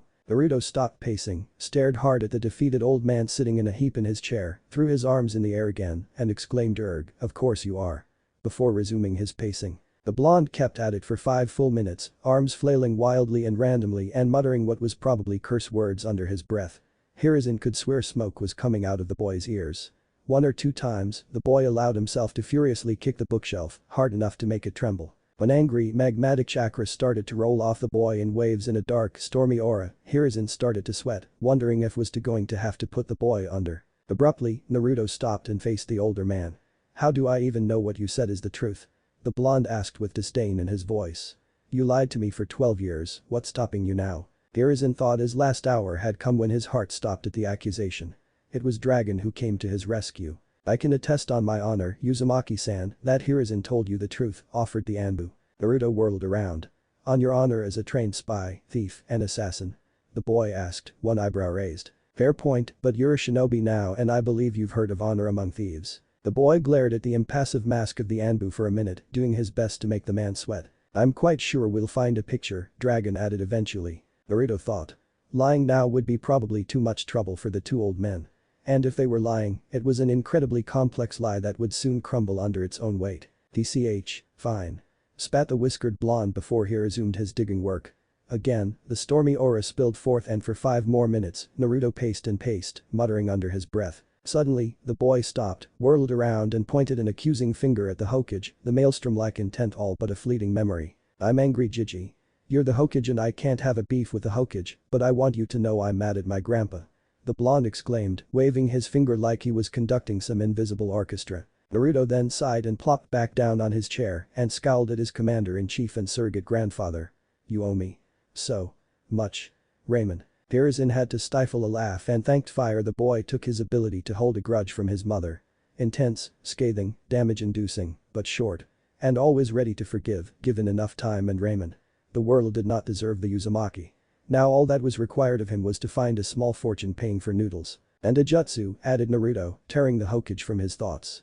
Lots and lots of Raymonds and a jutsu. The blonde closed his eyes and breathed deeply before exhaling the longest sigh of his life. I'm tired and I don't really want to get mad again, began the blonde carefully. Will I be mad if I ask about my dad? Hiruzen started, considered lying, made and discarded plans, threw a discreet glance at Dragon, who simply shrugged bastard and sighed. You'll be terribly mad. The Hokage simply said, internally cringing. He simply hoped Raymond and a jutsu would be enough to appease his anger for this. Naruto yet again threw his arms in the air in exasperation. Of course I'll be. The blonde stood and shook his head. Well, not today then. I need to blow steam off first. I'll go destroy a punching post, Jiji, and you'll pay for it. Training ground 3. The blonde whirled again, this time facing the door, and marched forth, intent on making good on his promise, before a hand fell on his shoulder. The boy looked at Dragon. When you are done blowing off steam, gather your belongings and be ready to move out. Tomorrow morning you get a new flat and you begin a new life. The reality of his enrollment in ANBU came crashing down on Naruto, momentarily stifling the flames of his anger. The boy nodded once and Dragon released the vice-like grip on Naruto's shoulder. The blonde lost no time and stormed out of the office. Dragon looked at the small room. The boy had apparently not noticed, but he had leaked chakra. Lots and lots of chakra. His short, spiky locks had gathered to form 2 large appendages reminiscent of a rabbit's ears. Much like the ears of the Kyuubi. But it had not stopped with just that. The tempest of chakra had wreaked actual havoc in the office. Books were strewn haphazardly on the floor, the floorboards where the boy had walked were scorched, and the chair he kept sitting on was ready to be dumped. Hiruzen sighed. We flirted with catastrophe here. Dragon shrugged. You did. The ANBU coughed and covered the curse his oldest friend fired at him. So, was that so difficult? The Hokage massaged his eyes. Less than I feared, more than I wanted. We rarely get what we want, Hiruzen. Only what we deserve. I know Dragon, I know. I just wish I had never sown that kind of seed in the first place. We all do at least once, Hiruzen, whether by design or not. Naruto had run quickly to his destination and was now facing a wooden post. First his grandfather had lied to him about not knowing who his parents were. Then, he had a very feeble explanation for hiding the truth for the first few years of Naruto's life. And then he had simply no excuse for the past few years. Or rather he had a very hurtful excuse that amounted to I did not trust you. I thought you were too stupid to be trusted with a secret. The boy punched the wooden post with a vengeance, and bark flew everywhere. His skin split open and bled, but it was of no consequence for the blonde boy. He healed far too fast for it to be a problem after all. Naruto was not angry because of that, no, or at least only partially. Naruto was angry because when his grandfather had admitted to not actually having any valid explanation to support the need for the lie, had admitted he simply did not want to face the lie he had created. And that was not acceptable. Naruto had been told to ignore the scorn, to smile at the anger, to laugh at the fear, to make do with the neglect, to endure the hate. Naruto had done all that and then some, but when it had been the Hokage's turn to face his lie, Naruto's grandfather had turned tail and fled. The courage Hiruzen expected from Naruto, he did not even possess it himself. The boy kicked at the training post, sidestepped, threw a punch, withdrew only to step in again with an elbow strike. Pieces of bark and blood were flying everywhere, but Naruto did not care. The pain was keeping part of his mind busy and allowed the blonde to work through his anger. Naruto was angry, but above all, he was disappointed. Was that all the Hokage, the guardian of the leaf, amounted to? An old man who would sooner dig deeper and plant his head in the ground than admit to his mistakes and face the anger of a scorned 12 years old. The boy sighed and halted his self-destructing venting. The training post showed deep barkless fist impacts. The blonde's hands were bleeding despite the calluses. Was it worth it to stay angry? What for? Being angry was unpleasant, exhausting, and accomplished nothing ultimately. Being angry at something was akin to dwelling on it. Naruto shook his head. Naruto Uzumaki did not dwell on things, it was not his way. But doubt would stay at the forefront of his mind. He had no idea of the extent of the web of lies the Hokage had weaved around him, so Naruto would not trust so blindly again. And it would go for anyone. At least there was a lesson in all this debacle. A man could be old, wise, and a war veteran, at the end of the day, he was still a man. They weren't more trustworthy, they weren't above making mistakes, and they weren't necessarily brave. When Naruto left the training ground and went back to his rundown flat, his knuckles long-healed, 2 cardboard boxes were waiting for him outside his door. One was labeled keep and had a folded piece of paper inside, the other was marked throw. Obviously, for his relocation, Naruto deduced quickly. The blonde took the piece of paper and read the message. Keep only what you absolutely want to keep. Discard the rest, especially whatever is orange. Dragon. Naruto sighed. It was not like orange was his favorite color or anything, and he did not pride himself as a fashion connoisseur, but people dissing the orange so gratuitously was unacceptable. Maybe he still had some of the superb orange dye with glitter. The blonde smirked, that would do perfectly and Dragon would come to love orange. Or learn to live with it at least. His smirk turned to a mischievous grin, and Naruto rubbed his hands. He had a plan forming already. ANBU or not, he was going to have his fun. Satisfied with his decision, the blonde turned to unlock his door to find it open. Immediately, his brow rose along with his guard. A very untalented thief was out, Naruto had nothing worth stealing. An unannounced visitor would have waited outside for him. The blonde entered his hallway carefully, all senses in high alert. Until he heard a slurping sound he was awfully familiar with. The boy sprinted toward his small kitchen living room. Hey, whoever you are, you don't touch my raimens. Seated around his table were 3 Naruto replicas slurping on Naruto's emergency cup raimens. "Low boss." One exclaimed in between 2 mouthfuls. "What do you 3 think you're doing?" roared Naruto in response. The 3 startled shadow clones all turned to the original. "I'm eating raimens." Naruto facepalmed. "You're clones. You don't need to eat. How do you know that? And ramen is good," retorted one clone and his tone broke no argument. "Yeah, boss. And look how long we lasted. We're due some ramens." Naruto sputtered and flailed his arms around before he sighed. What did one answer to that? The original blonde was rubbing the back of his head when one fact hit him. "How are you even inside?" "Well, we have the keys of course," answered one clone in a deadpan tone. Naruto frowned. "Oi, I'm not kidding. If you broke the lock." "Nah boss, we have the keys," insisted one, fishing for something inside his pocket and dangling in front of him what was indeed keys. "We're copies, remember?" "Yeah, you're copies of me, wait a second," exclaimed the original boy, his eyes wide in amazement. Naruto darted to the practice target hanging on his wall and wrenched a kunai out. Taking the knife in a reverse grip, the boy crossed his fingers and molded some chakra. Shadow clone jutsu. In a now familiar poof of smoke, a 5th Naruto holding a kunai in the same position as the original appeared. Wide-eyed, the boy took the kunai from his clone's hand, letting the reel fall to the floor, and nicked the tip of his index finger with the knife replica. Holy flame. Naruto turned to his 3 ramen-eating replicas. "This jutsu is amazing, Tebeo." The blonde whispered excitedly. The 3 clones respectively nodded, shrugged, and slurped noodles. Suddenly, Naruto flipped the cloned kunai and hurled it toward his target. The knife bit in the wooden plank like any normal knife before poofing out in smoke, leaving a very real cut behind. Jaw slack, he turned again towards his clones. "So I don't copy only myself but what I carry." The 4 clones made a show of thinking for a few seconds. "Well, isn't that obvious, boss? I mean, we appear with clothes," supplied the most recently created clone. "Yeah well, that's because I pictured you all wearing some." "I didn't want to beat Mizuki team naked," retorted the original. All 4 clones rubbed the back of their head, chuckling in an eerie chorus. "That would have been very, very embarrassing." The original blonde watched as his 4 him chuckled in a synchronized manner. If it had been anyone else but him, he would have definitely been weirded out. Naruto shook his head. He had to test the limit of the copy. He had to test the ability to copy itself, in fact. What if he could duplicate only a kunai for example? That'd be priceless on a mission if supplies were to run low. Or just simply to make sure supplies would never ever run low in the first place? The boy nodded. He needed to reopen his manual on jutsu theory, the only theory book he would ever willingly open, with the one on sealing, and find some more advanced material. The academy handbook was desperately thin. That would be the then, it was time for the now. Naruto ignored the fact his fourth clone was fixing himself a cup of instant ramen, the bastard, and turned to the three he had sent on a mission.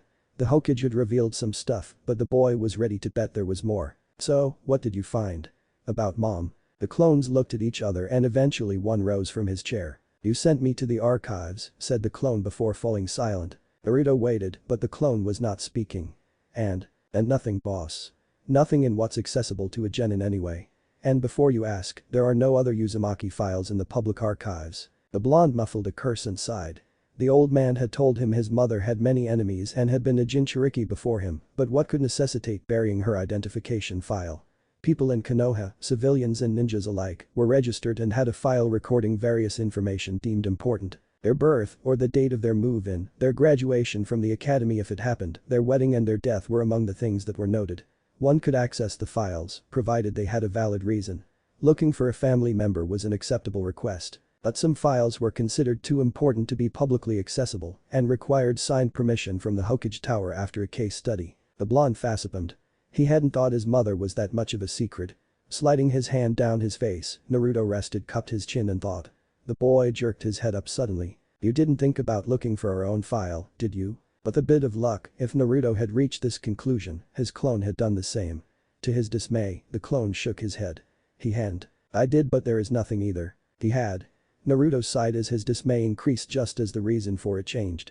He couldn't even access his own file. Which, as far as he knew, was illegal. Fire Country had laws, to Bayo. Except if his file was deemed an S-rank secret. A state secret, one confirmed by the daimyo himself. The kind of secret only the Hokage or the daimyo could give access to. Naruto groaned. His life was a pile of secrets and until yesterday he hadn't been aware of it. Or his file and his mother's were lost during the Kyuubi attack, but Naruto doubted that, for some reason. His mother's, that would have been believable, but his. Simply impossible, as the file, if it existed, would have been created simply after the attack. And it would have been too easy, and his life apparently didn't do easy. The boy wondered for a second if Dragon was in trouble for revealing the name of his mother. Considering the ANBU was still alive today, he was probably fine.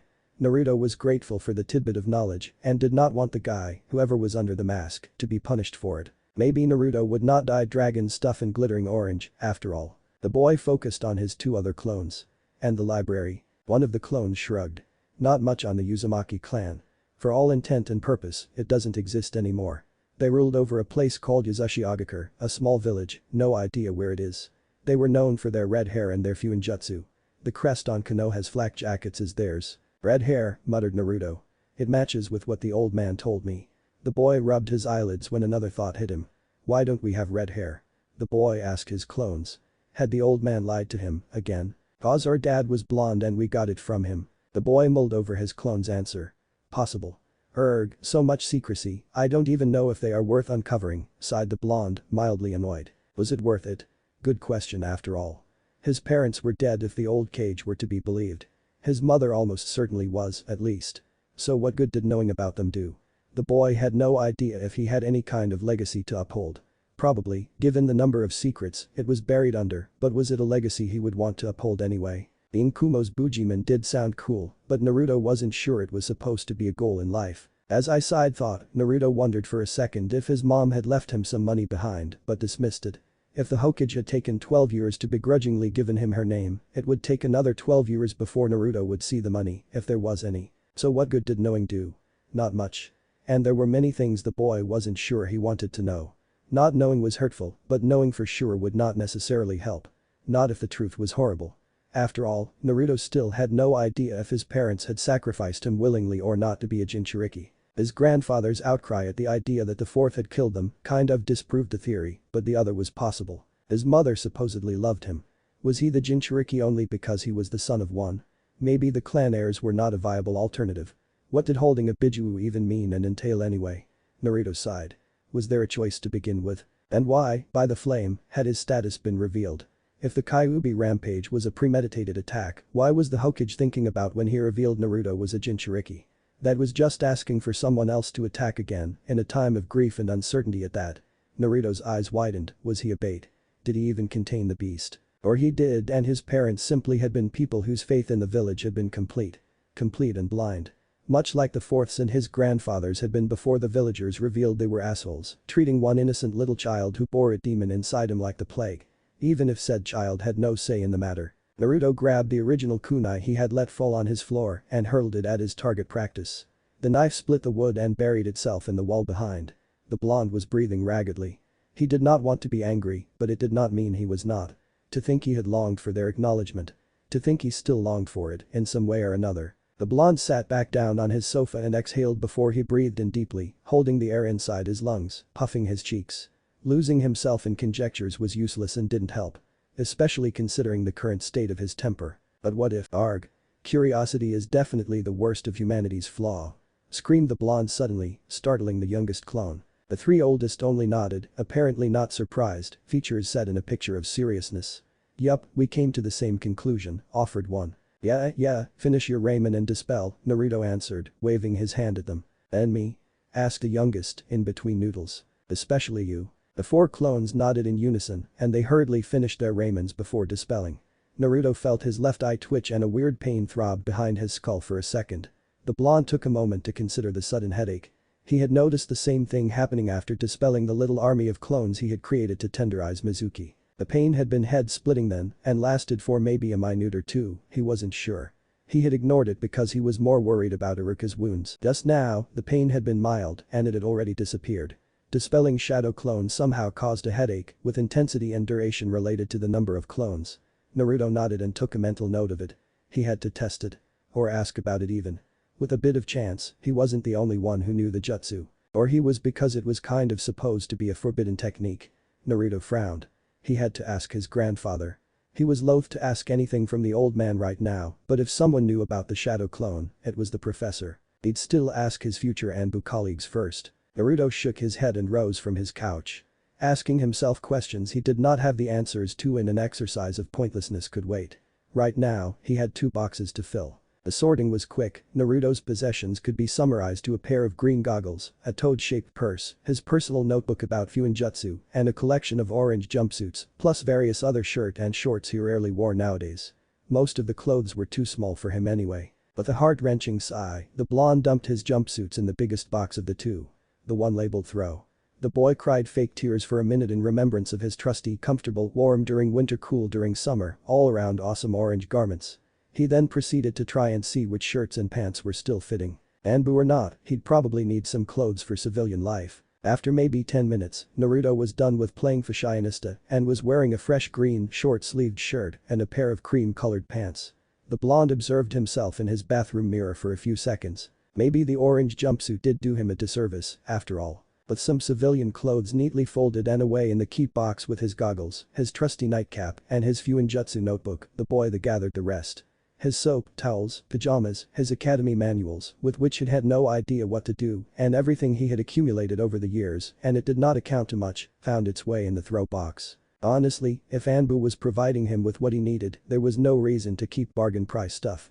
Especially his towels, they were terrible. Old, rough, and itchy, he really didn't like them. Naruto sighed at the sight of his empty flat. It was, hopefully at least, his last night he'd ever spend here. New job, new me. The boy chuckled tentatively. It felt dry on his tongue and bitter in his mouth. He had not been happy in this rundown apartment, but it was his apartment still. He had lived here for nearly as long as he cared to remember, because he did not care to remember what came before. Living here was unpleasant, but it was also freedom. A lonely kind of freedom, the kind of freedom which was absolute, without limit, and paid in full. No one to tell him when to go to bed, no one to tell him to do his homework, no one to tell how to eat properly, no one to explain his own body to him, no one to answer his questions. Naruto had had to make do, somehow. Hopefully, the next place would have a little less freedom if it meant it was a little less lonely. The boy shook his head and wiped from his eyes the tears he refused to shed. He had no time for such depressing thoughts. Dwelling on them would not do him any good and would not change anything anyway. Naruto balled his fists and stretched his face in a smile. He was joining ANBU. He was going to become an awesome ninja. He was going to be okay. You called for me, Taishu. The individual who had just spoken was cloaked and masked, like all his peer. The mask he was wearing was in the shape of a tiger.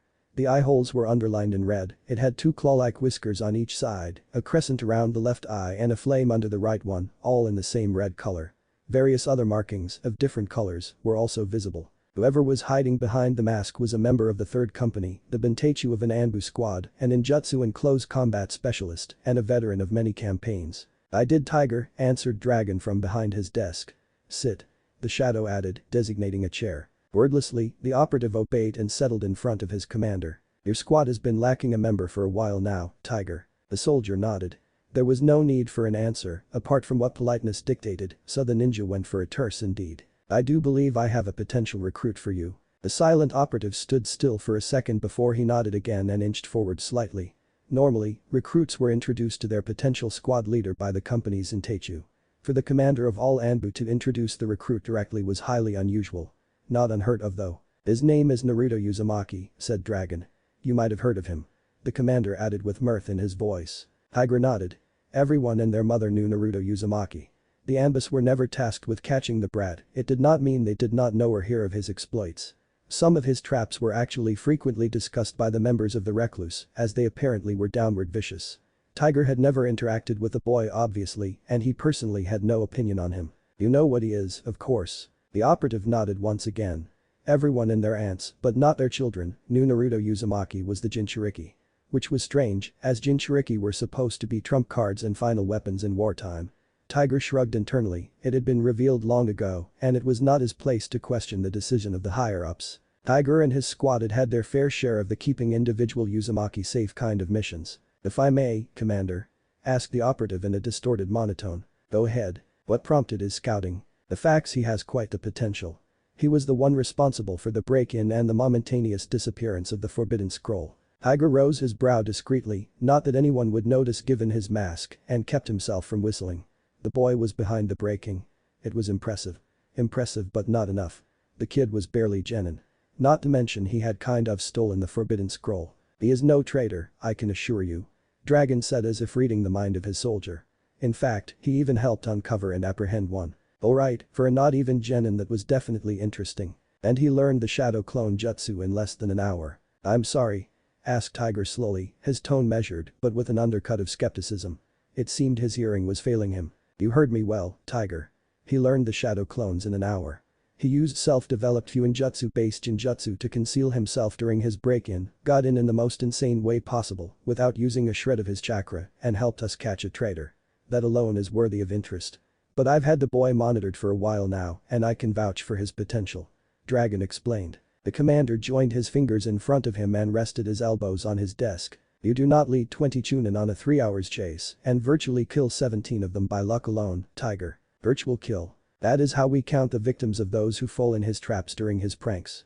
Considering some chunin trigger multiple traps, it's not even an accurate measure. If those traps weren't harmless, we would have a shortage of shinobi. A chunin could trigger the traps knowing full well they don't risk anything," remarked the operative. "No. Those traps, while not lethal, are nasty and they damage pride, clothes, and credibility. If the chunin could avoid them, they would. But it means some of our chunin are in dire need of remedial lessons. That's not it either. We have observed and recorded the boy's process for setting traps and it's creative and vicious. He does not create a funnel that would easily be avoidable, no. He prepares a metaphorical minefield for his pursuers. And his traps are very elaborate.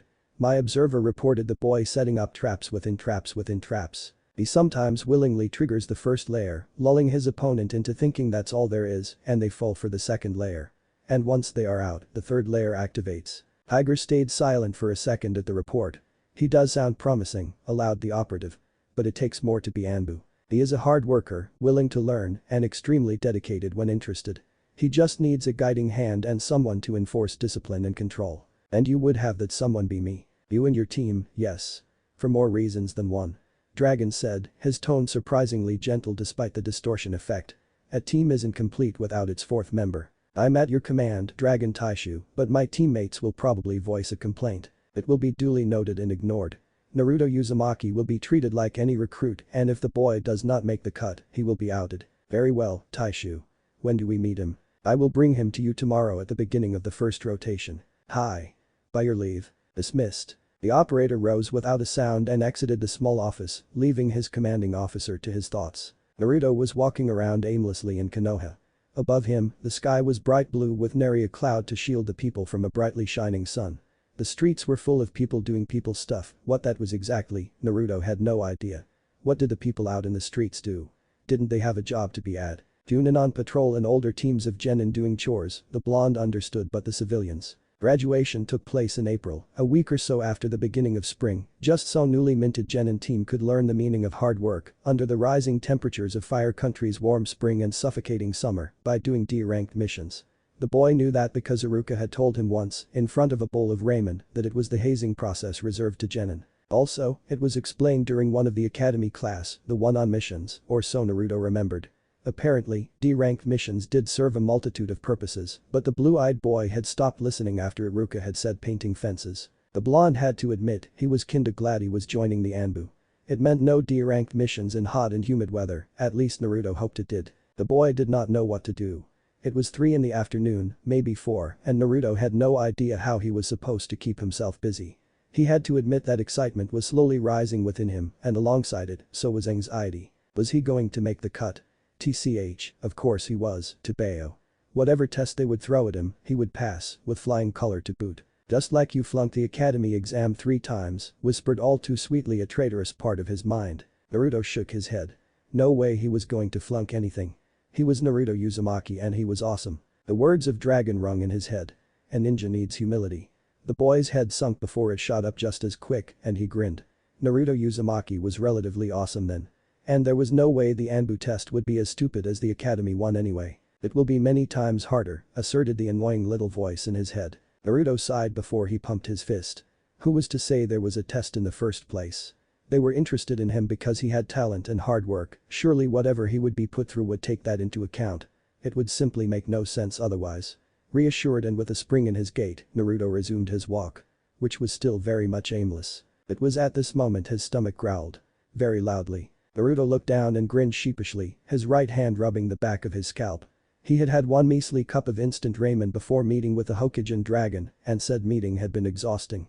Added to that was the fact Naruto had gone to punch a training post for an hour, and the blonde was understandingly famished.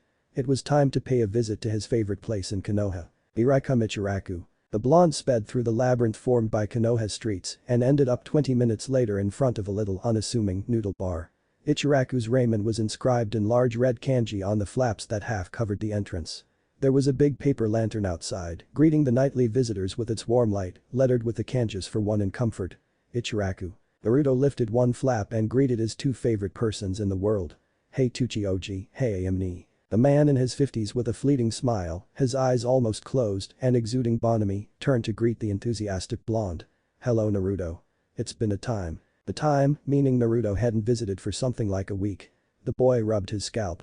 Yeah, had to work for my exam, Tuchi-Oji. Oh yeah, that's right. How'd it go? Asked the kindly chef. Naruto hesitated a second before he remembered everything was a secret and settled for a short but efficient answer that would not have his first and only ramen provider executed. I passed. Exclaimed the blonde, pointing at his headband. The cook smiled warmly and gave the boy a salute, tipping him his cook hat. Well then, Mr. Ninja, how do we celebrate that? Asked the man with utmost seriousness. With 1 miso ramen large with extra pork, to Bayo. Answered the blonde with a blinding smile. 1 miso large extra pork comin'. Add, is Naruto here? Came a distinctly feminine voice from somewhere behind the open kitchen. Hi. A young brunette with her hair kept back by a white kerchief appeared, garbed in a white kimono and blue apron, and holding some cooking gear. Much like her father, she had a constant fleeting smile, but contrary to him, her chocolate brown eyes were open wide. Hello Naruto. She greeted with a large smile once she saw the blonde. How is my little brother doing today? Naruto pointed once again at his headband. Ninja. AM pumped her fist. Hell yeah. Give me 5. The young woman said, her open palm in front of the blonde. Naruto lost no time and promptly slapped AM's open hand with his. High five. Said the boy with the same enthusiasm as his surrogate sister. Now children careful, interrupted Tucci. We wouldn't want any accident to happen now, would we? Naruto and AM chuckled, the blonde rubbing the back of his head. Tucci was referencing an older day when Naruto and AM, both hyper for Flame New Y, had wreaked havoc in the little restaurant. It was a day dating back to when AM had not won her blue apron yet. Now, 1 miso ramen large with extra pork for you Naruto, said the cook as he slid a smoking bowl of edible goodness toward the blonde. Enjoy. Naruto nodded and inhaled the steam rising from the dish.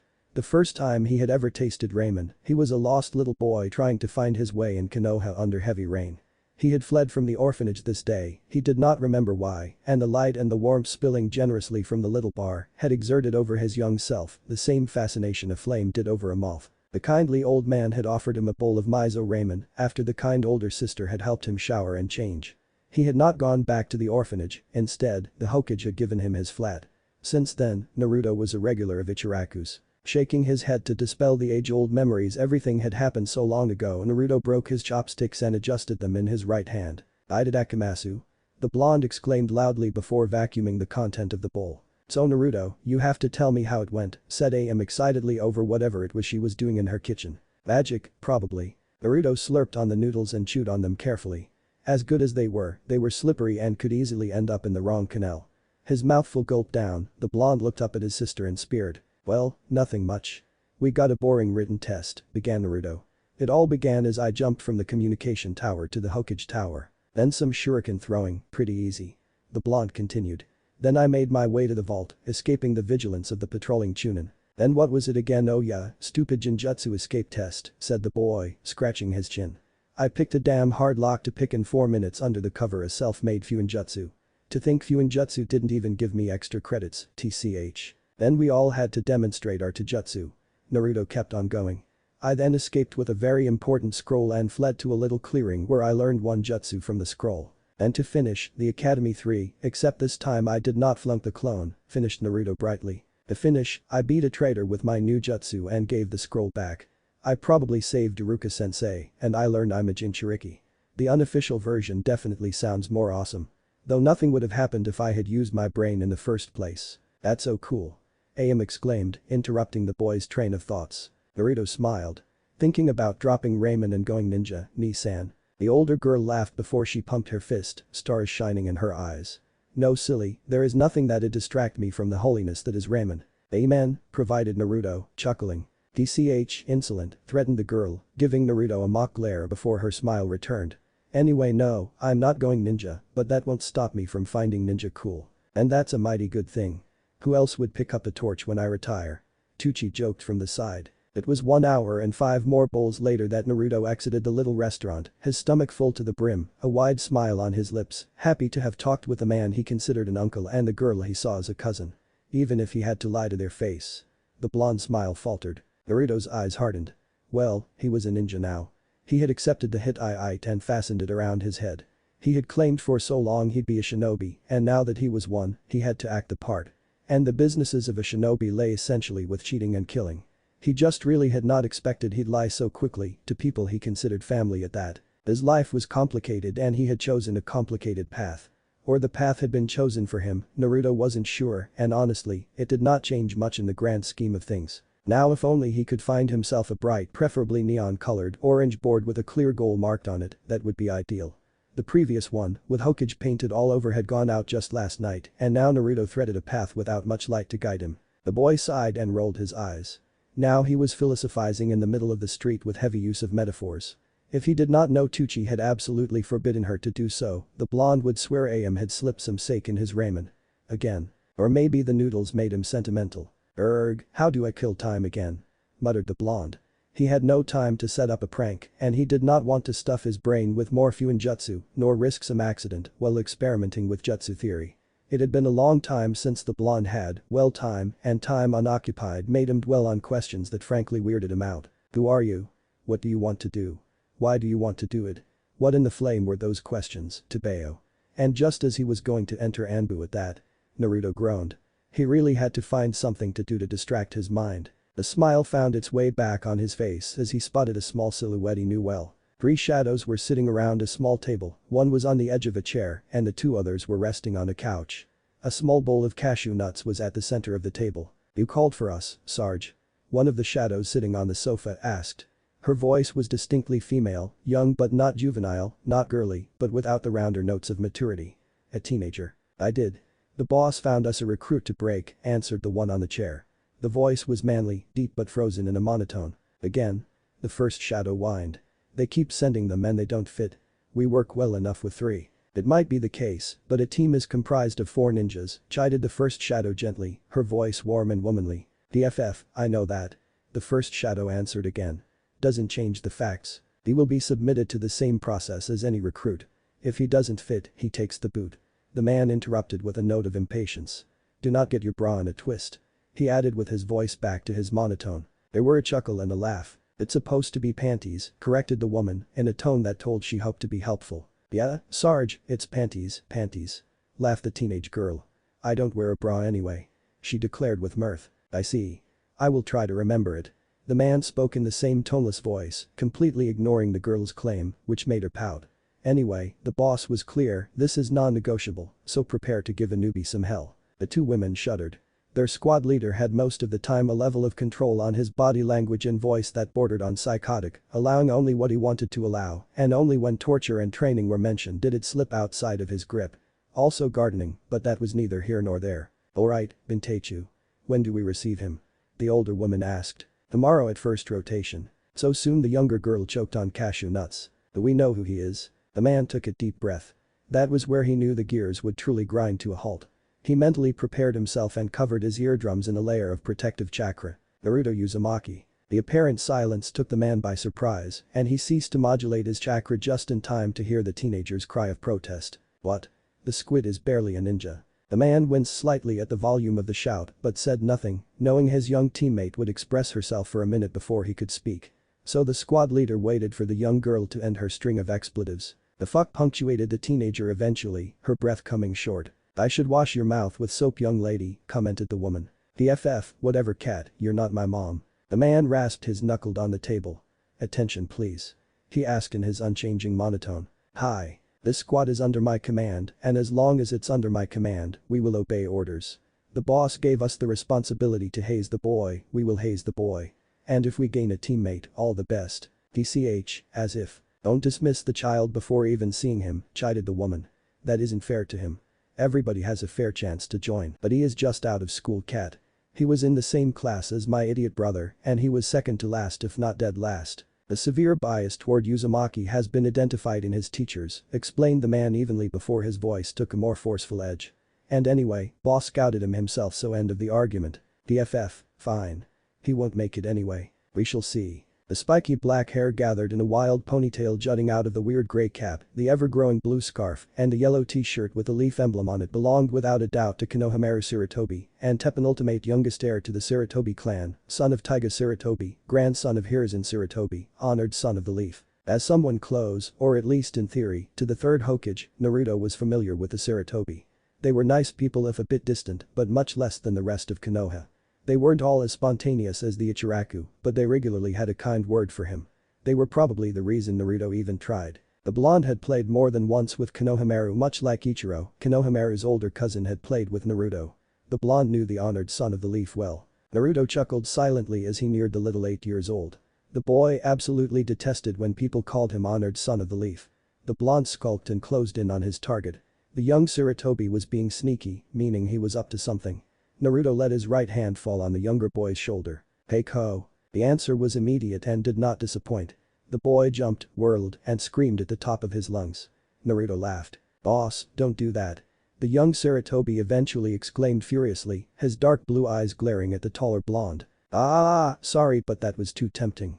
And you need to keep awareness of your surroundings. Naruto answered in a learned tone. So, what are you up to? The boy suddenly grinned a grin that should not have been seen on the face of an 8-year-old and giggled. Naruto sighed, he knew this face well. It was kind of a Sarutobi family trait. Who's the victim this time? The blonde boy asked, vaguely amused. Kurenaiba. She made all the books disappear. Naruto gave the younger boy a sideways smile. He knew full well what books Konohamaru was talking about. They were small, orange, perverted, and generally disgusted Kurenai Yuhi Sarutobi, Konohamaru's aunt. And what are you going to do? Naruto asked, mildly curious. The boy rummaged in the folds of his scarf. Naruto could swear this thing was unnatural and brandished a pair of silk panties and an assorted bra. The blonde fraught a slight blush at the sight of the rather risque lingerie. She's with her friends at the Dango place. I'ma run around with it on my head. The little boy exclaimed mischievously. You're so gonna die, deadpan Naruto. TCH, she'll need to catch me, assured the brown-haired boy. She's a jonin, Ko. Even I don't outrun them. Naruto retorted. Well, most of them, I don't. The blonde added as a second thought. Anyway, she'll catch you, and I don't even want to imagine what she'll do to you. Konohamaru's smile faltered and the boy shuddered. Shuffling with his feet, the young Sarutobi looked down as if shameful. I didn't really think this through, did I? Naruto shook his head at the obvious conclusion. No, you didn't. So how to make it better? Asked a blonde in a tone that was eerily reminiscent of one a teacher would use during a lecture. Konohamaru replaced the lingerie in his scarf and took his chin in his hands. After a few seconds, the boy looked up at Naruto, his dark blue eyes asking silently for help. Alright, remember simplify the question. What's the goal? To embarrass Aunt Kurenai? Exclaimed the Sarutobi. How? By showing her perverted lingerie around. What happens if she catches you? Konohamaru shuddered.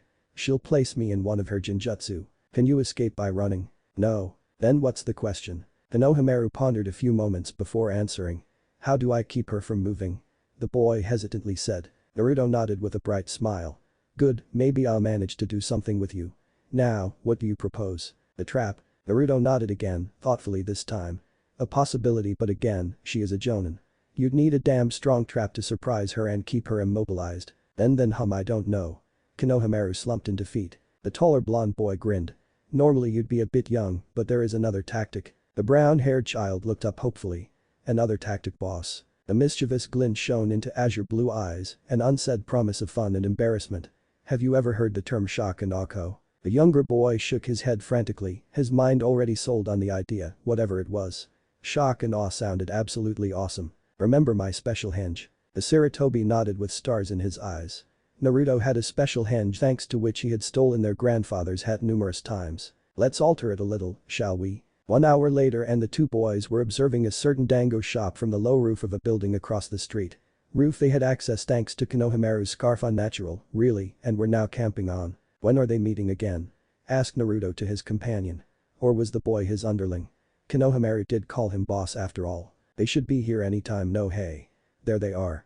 The Sarutobi answered in a shout whisper. And indeed, 3 women were settling down at the dango shop's terrace. One had long flowing dark hair, peculiar red eyes, and a dress that frankly, Naruto could not explain. It was Kurenai, their target. Another, older by a few years, had spiky brown hair, fang-like markings on her cheeks, and was garbed in combat fatigues. The large dog Naruto was certain it was more a wolf than a dog trailed behind her. Her name was Tsumen, and her presence meant they were probably discovered already. The last woman was a perplet as old as the first, her hair tied in a high ponytail, her clothes could be qualified of open. She was Anko Mitarashi, the snake mistress. Naruto cursed silently. The Inyazuka and Mitarashi were trackers, meaning they would recognize their scent. The blonde balanced the pros and the cons of continuing with the prank and decided he needed the rush. Alright, we let them settle down and relax, that'll bring their guard down. You have the rest of the plan. Yes, boss. Remember, when you feel it, you relax. Yeah, I know. It's important, Otherwise, it doesn't work and you are caught. A few minutes later, the 3 women were munching on a variety of dangos and drinking, sake for 2 of them, juice for the red-eyed woman. Suddenly, 2 nondescript boys approached their table. Before any of the ladies could say anything, 2 voice chorused in perfect synchronization. Sexy jutsu. A light puff of smoke later and before the flabbergasted women stood 2 very tall, quite muscular, and very naked men. One was a blonde, the other a brunette, and if one word was to be used to describe them, it would be hunk. They had chiseled muscles glistening under a perfectly tanned skin, their hair were wild, but in a very controlled kind of way. One was biting his lower lips in a suggestive manner, while the other had a hand in his hair, flexing his biceps. Both were wearing a very risque set of lingerie, red, laced, with small pearl and everything. A small trickle of blood rolled from Anko's nose as the woman eyed the 2 pieces of eye candy, a stupid grin on her face. Tsume just exploded in uncontrolled loud laughter. And Kurenai, poor Kurenai, had recognized her newest set of lingerie, one she hadn't even shown her husband yet, and was inventing a new shade of crimson while trying, and failing, to not look at the 2 Adonis. Hello, ladies. The trickle of blood escaped Kurenai's nose, much to her horror, and it was at this moment she jumped. With blinding speed, she jumped on the 2 impudent boys. She was a married woman by the flame prepared to slaughter them. They were already running at top speed. The jonin gave chase, leaving behind 1 daydreaming Anko Mitarashi and 1 Tsumen, trying not to die from laughter. Naruto and Konohamaru, under the disguise of their sexy jutsu, were running as fast as they could. Naruto nudged the Sarutobi and winked. The other boy nodded and slowed down. Kurenai had quickly caught up to the 2, they weren't fast enough to outrun a jonin. She was preparing herself to give them a beating they would remember in their next reincarnation when the boys willingly stopped. The jonin smiled wickedly. They had given up. Good. Yuhi-san, how are you? One boy, the blonde, dared to ask. Kurenai cracked her knuckles. "You're in for a world of pain." She fumed. "But what for, Yuhi-san? Didn't you pay us to put this show?" asked the brunette cheekily. Kurenai simply punched him, hard. And the boy disappeared in a puff of smoke. "What? Kurenai-san?" waved the blonde boy before he, too, went up in smoke. Wide-eyed, Kurenai whirled around once, twice, and then a third time to try and discover where the boys had gone.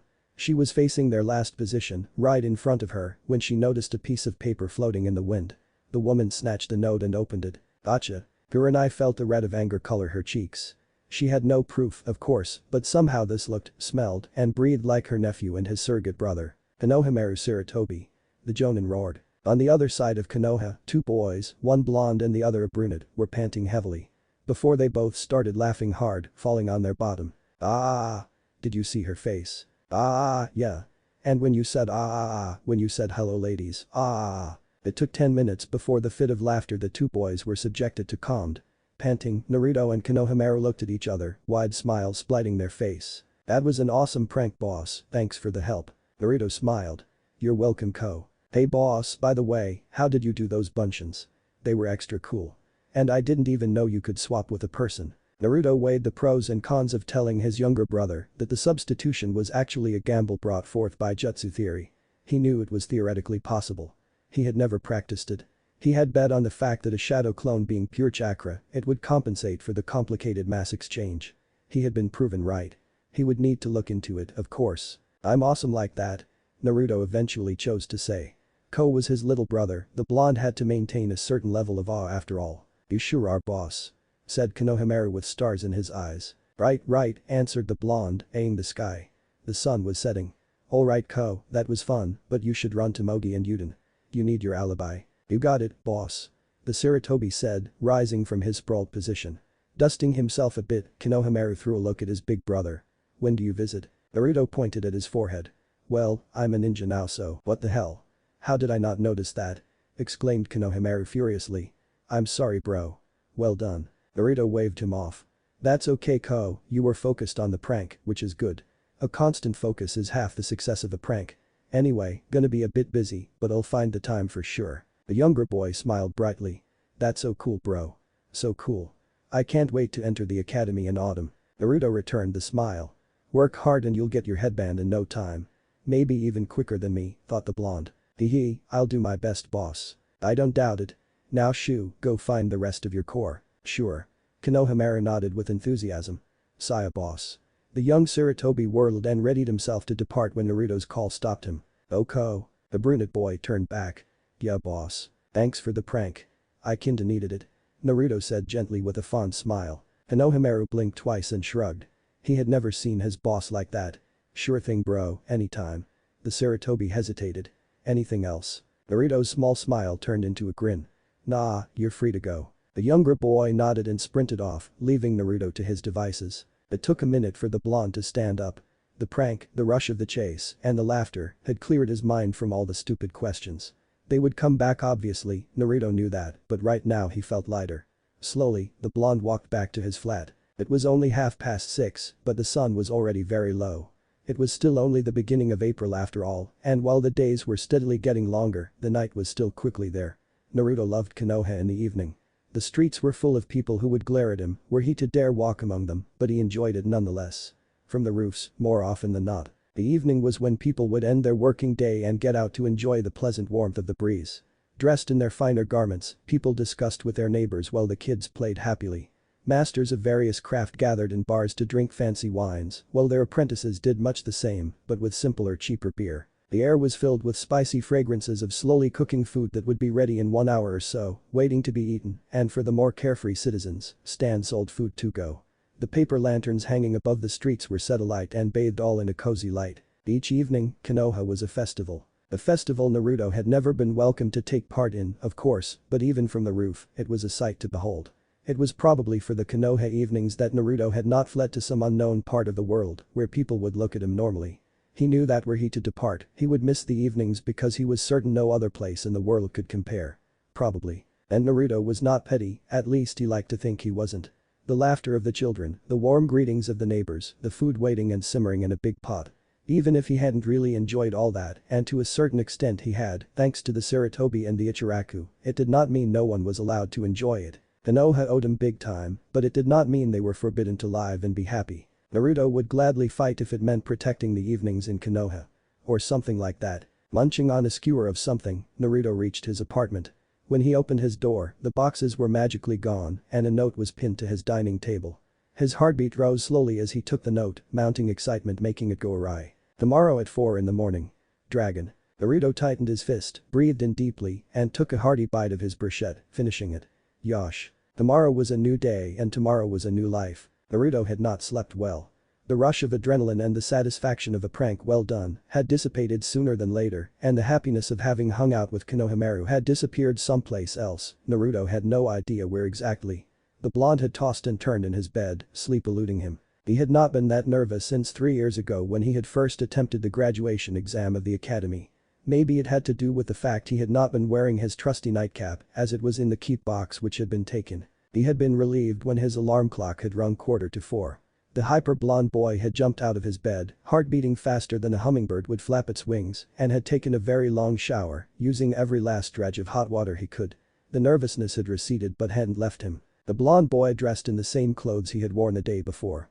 A green short-sleeved shirt and beige shorts. He wondered for a second what to do with his pajamas, but ultimately shrugged.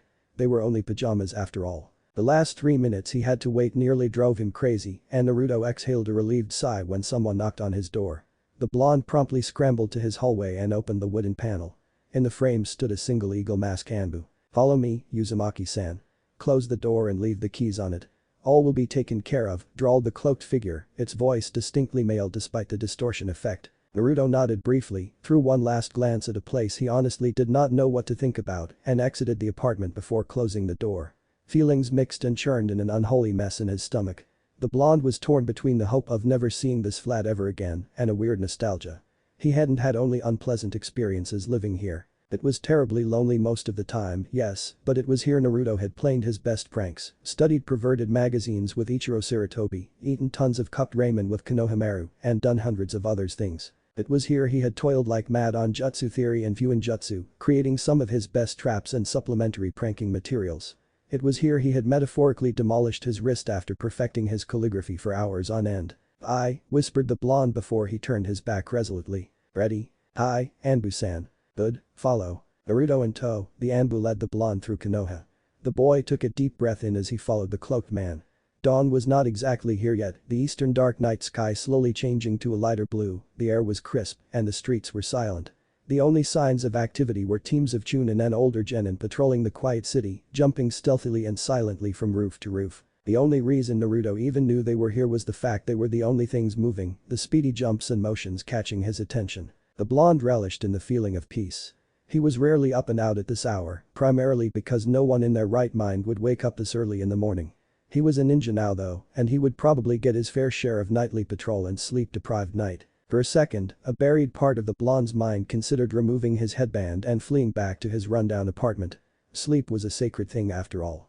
The fleeting thought was gone before Naruto could realize he had even had it. The ANBU and Naruto navigated the labyrinthine layout of Konoha in the direction of the Hokage Monument. The hidden village was built in the large forested valley of the Naka River, a valley that was delimited by a rocky plateau of ochre color. Konoha was backed against one of those plateaux, and the cliff sported the sculpted faces of all 4 Hokage. Hopefully, many more hieratic visages would be carved from the rock and add to the splendor of what civilians and ninjas alike called the Hokage Monument. The 2 lone figure kept walking for 15 minutes at the same fast pace, and they found themselves before the cliff in front of a narrow staircase that slithered all the way up the plateau. Naruto was familiar with the stairs, having used the many steps several times in his 12 years of life, be it for a prank or simply to daydream on the 4th's head. The ANBU began to ascend the stairs, and Naruto followed. The blonde knew where one caserne of the Corps was located, he had executed one of his best prank there. ANBU in clown masks were hilarious and weirdly threatening, but they were not going there. Which was logical if the test had anything to do with demonstrating Tai and ninjutsu. They would need some kind of training ground. They were midway through the climb when the ANBU took a turn and started following a small trail that went along the cliff. Toward one of the little shacks built directly on the rocky side of the plateau. Naruto felt excitement bubble within his chest and replace his anxiety. He had never been to one of those shacks, they were always closed. As in, there was no outside door to access whatever was inside. The two stopped in front of the shack, built under the chin of the Nidame's head. The ANBU sped through hand signs too fast for Naruto to see, and in front of the amazed blonde's eyes, a seal shone for a second before a door appeared in the wall. A fuinjutsu to seal the entrance so completely, uninvited people could not even see it. Naruto grinned as his mind tried to visualize how such a seal could work before the eagle-masked man called him. "Enter, Uzumaki-san." Naruto started and silently berated himself for being distracted at such a moment. The blonde took a deep breath. His momentary fuinjutsu-induced trance had calmed his nerves a little, so the boy entered the cabin before anxiety or panic could surge back again. The inside of the cabin was small, empty, and overall disappointing. The blonde whirled around when the door behind him closed. The only source of light was the meager light of a shy dawn filtering through two little windows. In other words, it was as dark as the darkest night. The blonde waited a few moments for either someone to come or his eyes to adapt. His vision started to get clearer and clearer, using the barest light to make out basically nothing. The cabin was an empty rectangle, with two tiny windows offering a view over Konoha, and the back wall plunged into darkness. Naruto gulped and his mind started to work out strange forms in the shadows. His ears were keenly aware of the heavy, muffled silence that reigned king, and his own breathing sounded like a forge's bellow. There wasn't even one insect singing, only deafening quiet. The blonde wondered if he was the victim of one very elaborate and completely unfair prank. He had not deserved that. "Anyone here?" Naruto asked suddenly, his voice dying quickly in the darkness. Doing his best to ignore his rising nerves, the boy turned around and away from the back wall, and his eyes searched the windows. Tiptoeing to get a better view, the blonde did his best to look at Konoha. Sprawled before him was the still sleeping city, some rare lights popping up here and there, probably bakers and such profession that required to wake early. His hands blindly searching the wall for purchase, eventually felt a protrusion. Something was jutting out of the wall, a small bowl-like shape made of rock. Inside the bowl was a solid but rather fragile substance Naruto knew but could not identify. Tentatively, the blonde broke some matter off the unknown object and smelled it. It had a vague honey scent. Warily, the boy put a tiny amount of matter on his tongue. It had an awfully soggy feel to it, but tasted very vaguely like sugar and flour. Seeing as he wasn't dead yet, the boy took another taste of the stuff. It was familiar and was definitely linked to honey, but he could remember what it was. That's when the light went on. It was a candle, obviously. Naruto smiled. He wasn't proficient at it, but the academy did teach its students a very easy, low-power fire jutsu. Naruto had had difficulty learning it much to his chagrin, as most students had taken to it easily, but could do it without problems nowadays. The blonde mixed his energies into chakra and molded some into a tiger seal. Moving the altered power to his throat, the blonde took a large gulp of air, not actually breathing it completely, and blew. The chakra mixed with the oxygen and a tongue of fire, narrow and focused, escaped Naruto's mouth and crashed on the candle, its wick easily catching fire. The little flame shuddered and flickered, but it illuminated a text Naruto could not have seen without it. It was carved on the edge of the niche supporting the candle. "The shadow is where we serve," read the blonde aloud. Slowly, Naruto turned around and faced the back wall again.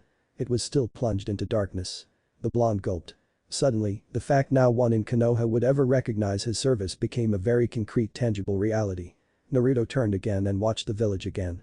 If he took the step toward whatever was behind the back wall, he would never gain their recognition. He would toil, sweat, bleed, and maybe die without ever getting the appreciation he deserved. Dragon's promises rang in his head.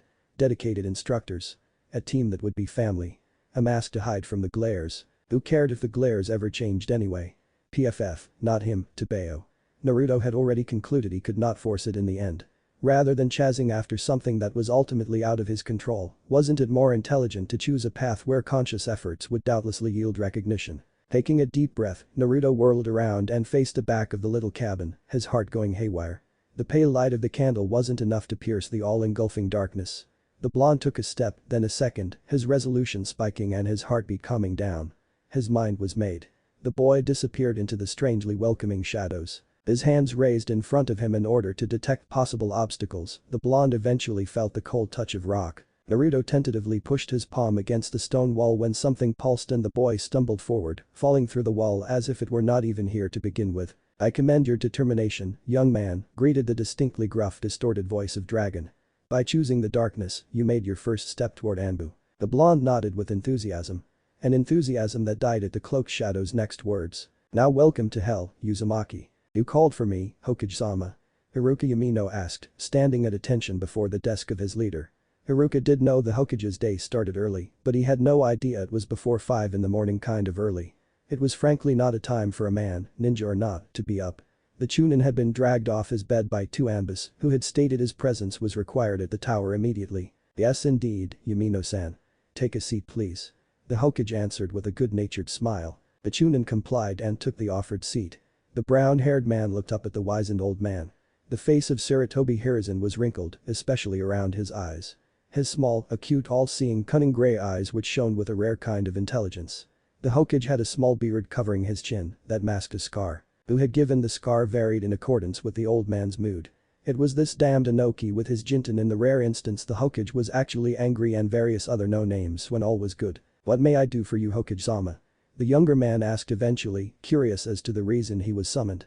He was nervous as well, this early in the morning was not a time for normal affairs. The old man took his trusted pipe and stuffed it with a generous amount of tobacco with practiced motions. Taking his time, Hiruzen took a whiff of the scented dried leaves before placing the end of the pipe in between his lips. A snap of his fingers later and the tobacco had magically caught on fire. The Hokage took a long drag off of his smoking device and exhaled smoke. Smacking his tongue in satisfaction, the man looked at the Chunin. "How was your recovery, Yumino-san?" The man started a little and his eyes widened slightly, but he answered nonetheless.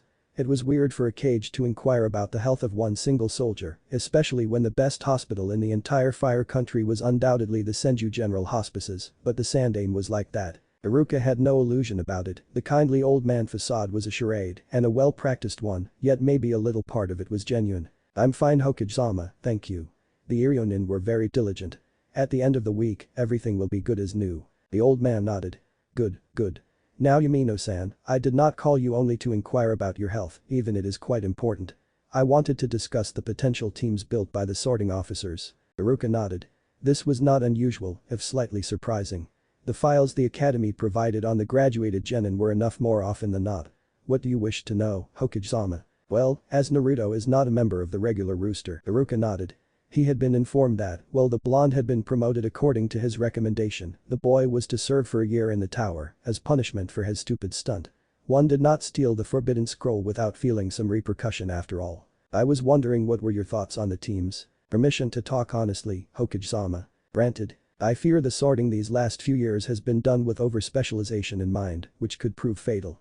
There is one shining example of a team that was recently built with one primary goal in mind without neglecting other aspects of shinobi mission. I believe you're talking about Team Guy." "Yes, Hokage-sama. While Niji's Taijutsu is fearsome, his eyes make him quite the tracker. Lee is a pure Taijutsu beast that has even Niji beat in this department even if he doesn't realize himself. And Tenten acts as long-range support and learns some powerful Jinjutsu. Combined with her two teammates Taijutsu, it is an excellent capture combo. Overall, Team Guy has shown better results than other two specialized teams created up to 2 years before. And you believe we should keep exploring this avenue?" It was not a question and Aruka simply nodded. "Then how would you suggest we do that?" "While the Ino Shikacho trio is a tradition and useful for capturing targets in open combat, we cannot deny that it is a formation that suffered heavy losses through the years. Mainly from ambush. I won't ever be the one saying the Nara aren't bright, but even they can fall into traps and even their intellect cannot save them from that. An Akimichi should be paired with either a Yamanaka or a Nara, but not both. We, of course, reached the same conclusion long ago. The formation is a matter of clan pride and honor." Aruka nodded. "Of course, Hokage-sama, but Nidaime-sama once said that honor has a place and time and it is never the battlefield," interrupted the Hokage with a smile. The Chunin smiled. Of course, the Sandaime would know the adages of his very own sensei. "I do not have much hope that the formation could be modified, yet it would open interesting alternatives." The brown-haired teacher offered. "Such as?" The Chunin scratched his chin lightly. "First, I'd say Sasuke Uchiha, Kiba Inuzuka, and Hinata Hyuga. Solid as a tracking team, it would also be a fearsome close combat formation and could capture people without a problem. Between the hypnotic capacity of Sasuke's potential Sharingan and Hinata's near-perfect control and her disabling strikes, they'd have the choice." The teacher took a deep breath. "I would then place Ino Yamanaka with Aburame Shino and someone proficient with Tai and Ninjutsu, maybe someone from another graduating class. Shino is a fearsome tactician and can already use many Kikai-assisted ninjutsu, while Ino knows of the Yamanaka clan's mind-related abilities." He explained. It was also crucial for Ino to be nowhere near the Uchiha for both their security. "And who would you partner the Nara and Akimichi heirs?" "With each other of course, as well as Sakura Haruno. She is part of the top 3 Kunoichis of this year and has a bright mind to her and a wide range of knowledge. Good chakra control, the memory of an elephant and a certain willingness to learn," informed the Chunin immediately. When she does not frown over her crush, he added silently. The Hokage nodded and smirked. I can guess, by the look in your eyes, that you also took into account the psychology of your charges. The old man said in an appreciating tone. The Chunin blushed very lightly at the praise flame. He hadn't been in the field too long, if a simple compliment could make him go red, and rubbed his scar distractedly. Ah, well, yes. Let's say we weren't able to break some of them out of their peculiar habits. The Hokage nodded and puffed at his pipe. Now let's say that if Naruto had not graduated in such exceptional circumstances, my officers recommended teaming him with young Sasuke and Sakura. The old man let his question be unsaid. The white face of Aruka was telling enough. You do not think it would have been a good idea? The Chunin hesitated. Permission to speak bluntly, Hokage-sama. The Hokage raised an eyebrow but did not react other than that. Permission to speak bluntly was certainly not a standard demand. Smiling lightly, the old man granted it. Speak. It would have been a fucking disaster, Hokage-sama, in complete contradiction to everything I included in their files. Sorry for the curse. Hiruzen waved it off. How so? Aruka winced. He would reveal personal things about children to the Hokage, yes, but still. All was in the children's file anyway. Sasuke has a superiority complex. Well, he would accept a clan heir doing well, and after some time, even equaling him in certain areas, he would not tolerate anyone of a lower station to do so. I know Naruto has a lot of potential, Hokage-sama. I know of his experiments with Fuinjutsu and jutsu crafting. Even if the use he gives them is debatable, the sheer amount of both work and talent necessary to reach such results is undeniable. He could be Sasuke's equal, probably even surpass him, with proper guidance, and once someone figures out why he has a chakra control problem. The Chunin explained. The Hokage nodded and silently gestured for the teacher to keep talking. Sakura does not lack potential either, but she needs to remember why she enrolled in the academy in the first place. She is ridiculously infatuated with the Uchiha, anyone can see that, and I noted it in her file. If she is paired with Sasuke, she won't ever think for herself, following her crush rather than her brain, and it will be the cause of a very early retirement. Or even death, thought the Chunin without saying it. The Hokage nodded once again and sucked on his pipe, making the tobacco sizzle. Interesting. You said you made those remarks in their file, Yumino-san. Hi, Hokage-sama. I actually added this kind of recommendation in many files, as mandated. The older man hummed, smoke escaping from his nostrils and surrounding his face. It'd seem parts of these files have been lost between the academy and the tower. Aruka's eyes widened at the implication. If someone had tampered with the data he had provided to the officers in charge of creating the new team, it was treason. The teachers at the academy did not make the teams themselves, officers of the Jonin Bureau did, knowing which Jonin was available and what were the needs in terms of operational teams. Yet, the files provided by the teachers were heavily relied on, specifically to avoid teaming together people who would only be at each other's throat. In-depth psychological profiling had been implemented after the Sannin team had nearly fallen apart when they were 10 due to their constant bickering. Their legendary teamwork had actually come years after, when they all had matured into their late teens, early 20s. Teamwork was central to Konoha's philosophy, yes. It did not change the fact that what grown-up adults could do, moody pre-teens could not. The mind was malleable in strange ways. You could teach someone to kill and they wouldn't bat an eye, but ask them to reconcile with their mother-in-law, and it's mission impossible. If someone had tampered with the files, he could see why the sorting officers would gather Naruto, Sasuke, and Sakura in one assault team. A lot of power plus somewhat of a blank slate to mold according to needs. But given the personalities involved, such a team would never exist before all three had matured. You do not know anything about that, do you, Yumino-san? The Chunin stood up and saluted. I swear I do not, Hokage-sama. However, if I'm under. Sit down, Yumino-san, sit down, calmed the old cage. You have already been cleared, the inquiry is running since a day already. Could it have been Mizuki's doing? Aruka wondered aloud. After all, no one knew who the traitor was working for and what had been his plan. Yet, because Aruka did not doubt the terrifying head of T and I was currently very occupied with the white-haired ex-teacher. We do not know yet, but it is a possibility. Tell me, Yumino-san, how did you perform at Infiltration back in your field days? The old Sarutobi asked, puffing on his pipe. Aruka rubbed the back of his head in embarrassment. I was only mediocre, I fear, Hokage-sama. The man nodded. Infiltration is not for everyone. I was terrible at it, so mediocre will do, Yumino-san, said the man with a small smile, making the Chunin blush again at the de facto compliment. I'd like you to ask your colleague a few discreet questions about possible tampering. I'll want a report every 2 weeks. Hi, Hokage-sama. Then you are free to go. The Chunin rose and saluted before he hesitantly lowered the hand on his heart. Hokage-sama. Yes, Yumino-san. If I may, why have I been cleared? In fact, you weren't, but the clear picture you gave me of your class without a second thought was enough proof. You were monitored by a Yamanaka the second you entered this room and your body language did not shift. The cage answered, piercing the teacher with his cunning grey eyes. Aruka paled, gulped, and saluted again. You did not teach an old monkey new tricks. By your leave, Hokage-sama. Dismissed. Hiruzen Sarutobi puffed on his pipe silently, mulling over what the Chunin had just told him. When Dragon had come to request Naruto, the Hokage had not reacted immediately at the "your officers are out of their mind" jab from the cloaked ANBU. It had taken a few hours before Hiruzen had summoned Dragon to have the man tell him why he had said that exactly. From his extensive surveillance and observation of Naruto, the ANBU had gathered without too much problem the same information as the teachers concerning the relationship between Naruto and his fellow students. Of course, only the blonde had been Dragon's focus, so the ANBU general could not tell much more about other students, but he had basically torn the proposed Team 7 apart, stating that it was completely ridiculous and that 5 minutes with a Yamanaka would prove it. Hiruzen had ordered the files delivered to the Jonin bureau be handed to him, and much to his and Dragon's horror, the profiling was miles from what it should apparently have been. And Aruka Yamino had just confirmed it. An investigation was needed. Sabotaging team formation was a terrible offense, as it needlessly endangered the genin by placing them in an unfavorable, unbalanced environment. Now the question was, whose doing was it? Teachers were screened extensively before being given a position. It was basically thought impossible to place a plant as a teacher because the background check T&I ran was thorough. If your great-grandfather had been somewhat shifty toward Konoha, you did not become a teacher. The Hokage sighed. In their world obviously, nothing was impossible. Things could be made to be highly unlikely at best. Still, Hiruzen trusted the work of counter-spying because ultimately, it was way easier to corrupt someone than to plant a sleeping agent. Sleeping agents were expensive to train, could waste away for years, could be uncovered, could turn on their home village in favor of the one they were infiltrating. And so on, and so on.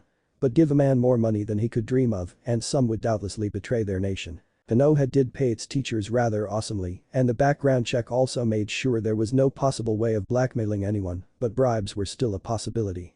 Hiruzen crossed his fingers, hoped the traitor was Mizuki, and signaled for an ANBU to appear. Go and have a Biki here as soon as possible. The ANBU nodded and saluted once before departing. Hiruzen could hope as much as he could, but he knew better than that. The Hokage had lied to Aruka when he had told the Chunin things were already being checked, and he hoped it would not be too late to begin now. Naruto looked around him for a second. He was in a barely lit semi-circular room, with 3 corridors starting from it, before his eyes fell on the cloaked dragon-masked figure. The blonde could feel a weird pressure settled on his shoulder, and his heart once again started to beat too fast as his mouth dried up. For the first time, the shadow was making the boy extremely uncomfortable, and Naruto distractedly wiped the palm of his hand on his shirt, trying his best to get his renewed nervousness under control. The figure's presence was simply frightening. Dragon-sama, saluted the blonde after an audible gulp. Naruto knew his usual attitude toward discipline would not be tolerated here. Or rather, his little finger was telling him testing the limits would be an awful idea and would end in an awful result. As I said, you made your first step toward ANBU. The shadow declared evenly in his distorted genderless monotone. The figure fished for something within his cloak and held a round, featureless mask a second later in front of Naruto. The blonde observed the mask for a second and wondered why it was completely blank save for a kanji on its forehead. Naruto paled vaguely when he read it. Endure. The second step, if you so wish to take it, is to don this mask. But I warn you. The moment you wear it, you will be absolutely forbidden to remove it without my express order or in the secrecy of your cell. No one but me may see you without it. If anyone else does, you will be immediately removed from here. Do I make myself clear? Dragon explained, his voice taking a cutting edge. Naruto nodded, but the ANBU barked, startling the boy. Do I make myself clear? Hi, Dragon-sama. The cloaked shadow nodded. Good. Once you don this mask, you will officially be considered as a recruit in training. Do you accept it, Uzumaki? The blonde looked intently at the white, blank mask and gulped. It was a mask made so he would disappear behind. Naruto's thoughts whirled once again in a maelstrom of confusion, much to the blonde's annoyance. Was all-around awesomeness worth what the mask would do to him? Yes, he had already made his mind, he was too far in to back up. But it would ensure that he would never be allowed to show Sasuke, never be able to win Sakura's affection. When the mask would come off, he would probably never be the same. Naruto's blue eyes hardened and he gritted his teeth. He had pursued all that for years, and nothing had come from it. At least here, he had been promised teachings and camaraderie. He wanted that, and why did he care if he had to disappear in the shadows to obtain it? If those walking under the sun would not acknowledge him, maybe those lurking in the dark would possess better eyes and do so. It was only fair there was a price to be paid. Naruto undid his headband, grabbed a face mask, and fit the straps around his head resolutely, tired to argue with himself. Welcome to ANBU, recruit. I am General Dragon. The blonde did not start at the dismissal of his real name. He accepted it silently and nodded. He had just accepted to disappear after all. Naruto saluted as he was taught. At your orders, General. Dragon observed the salute silently. It was sloppy and unpracticed, but one could not expect much more from an orphan genin straight out of the academy. It would be drilled, like many other things. ANBU is a family that thrives in the night so that Konoha may see another day. We deal with threat a conventional force may not deal with. Much like a family, ANBU supports its members.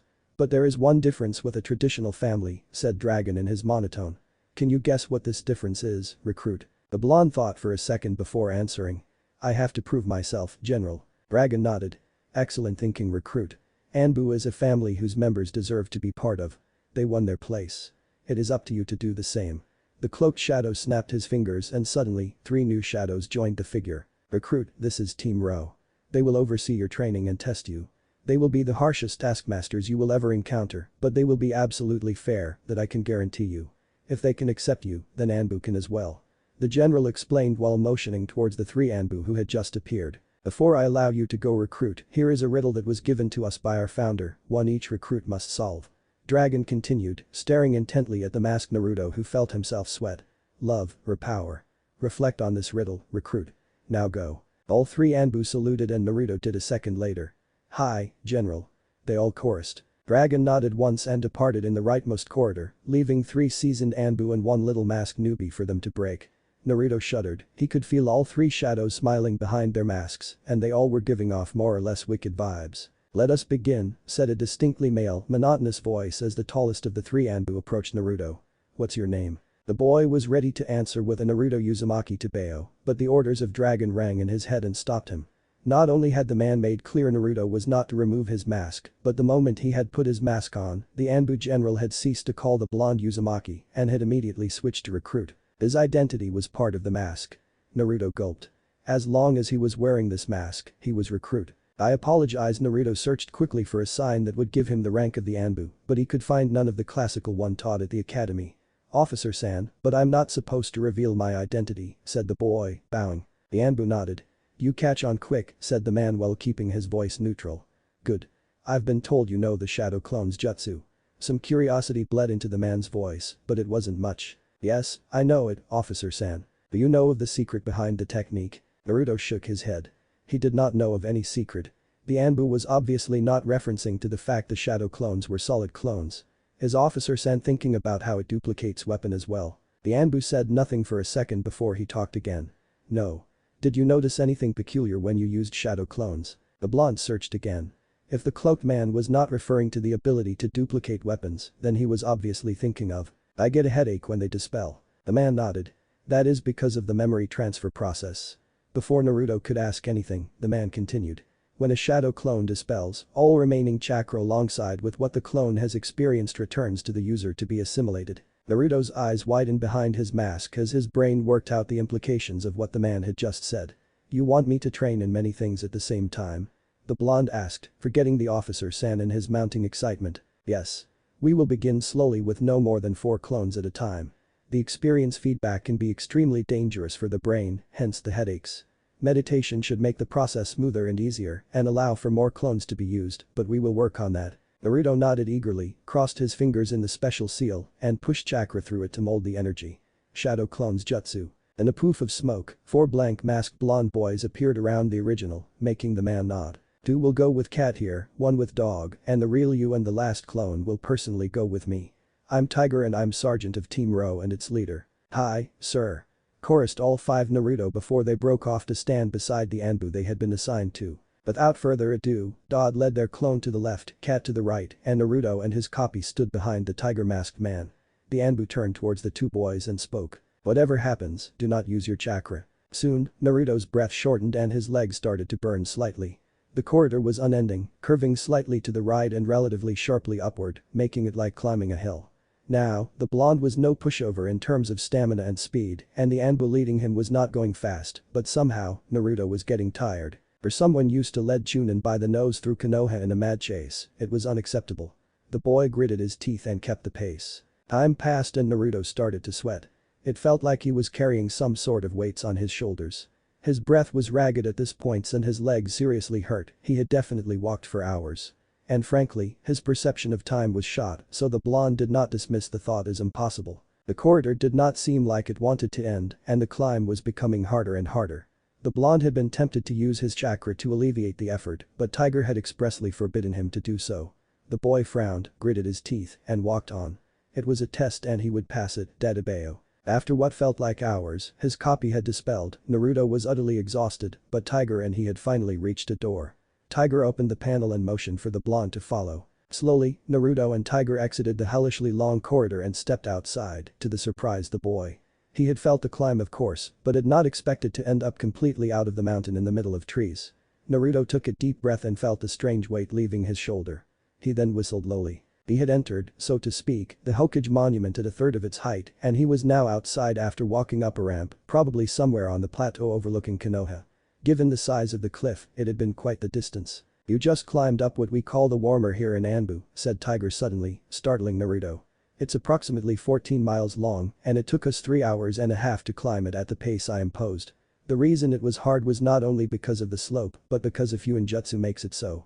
You will run it each morning to build up endurance. Your end goal is to travel it in less than an hour." The blonde reined in his sputtering indignation at the thought of running a 14 miles Fuinjutsu tempered climb in an hour.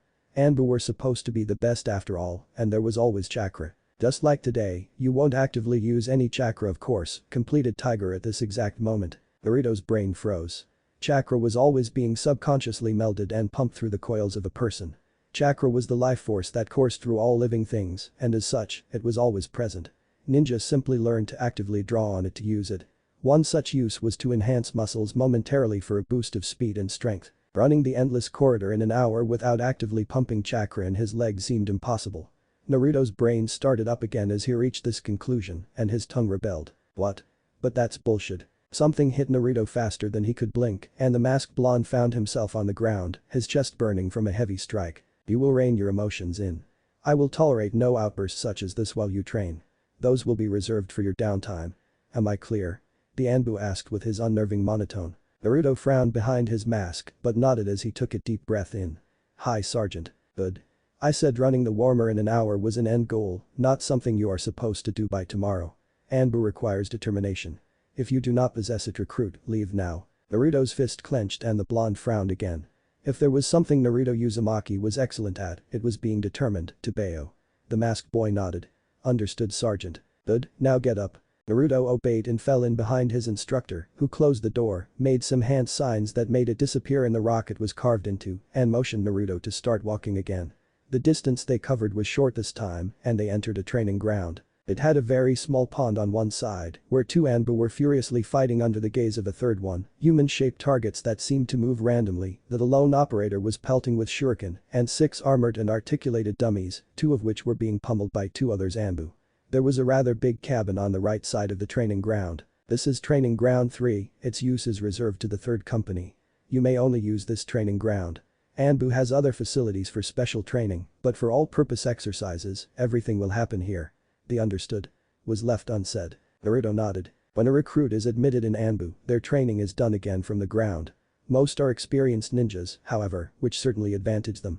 You will be held in the same regard as any recruit apart from special training to even out your own lack of field experience. Naruto nodded and breathed out silently.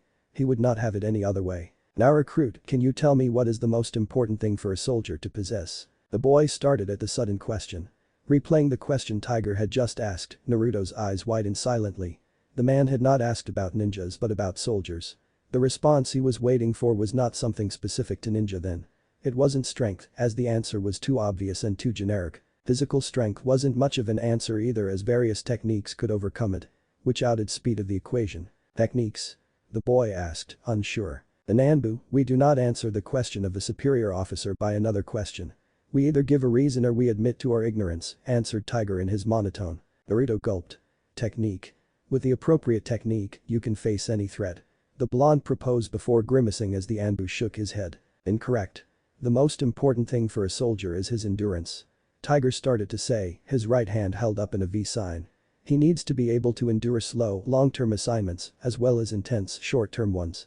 The physical and mental efforts required are different in each situation. The good soldier can alternate between long, slow efforts and short, intense ones several times and still keep going. For that, he needs endurance. Do you understand? Naruto nodded slowly. I think so, Sergeant. No, you don't, corrected the man instantly, making Naruto bristle a little at what the blonde thought was an insult.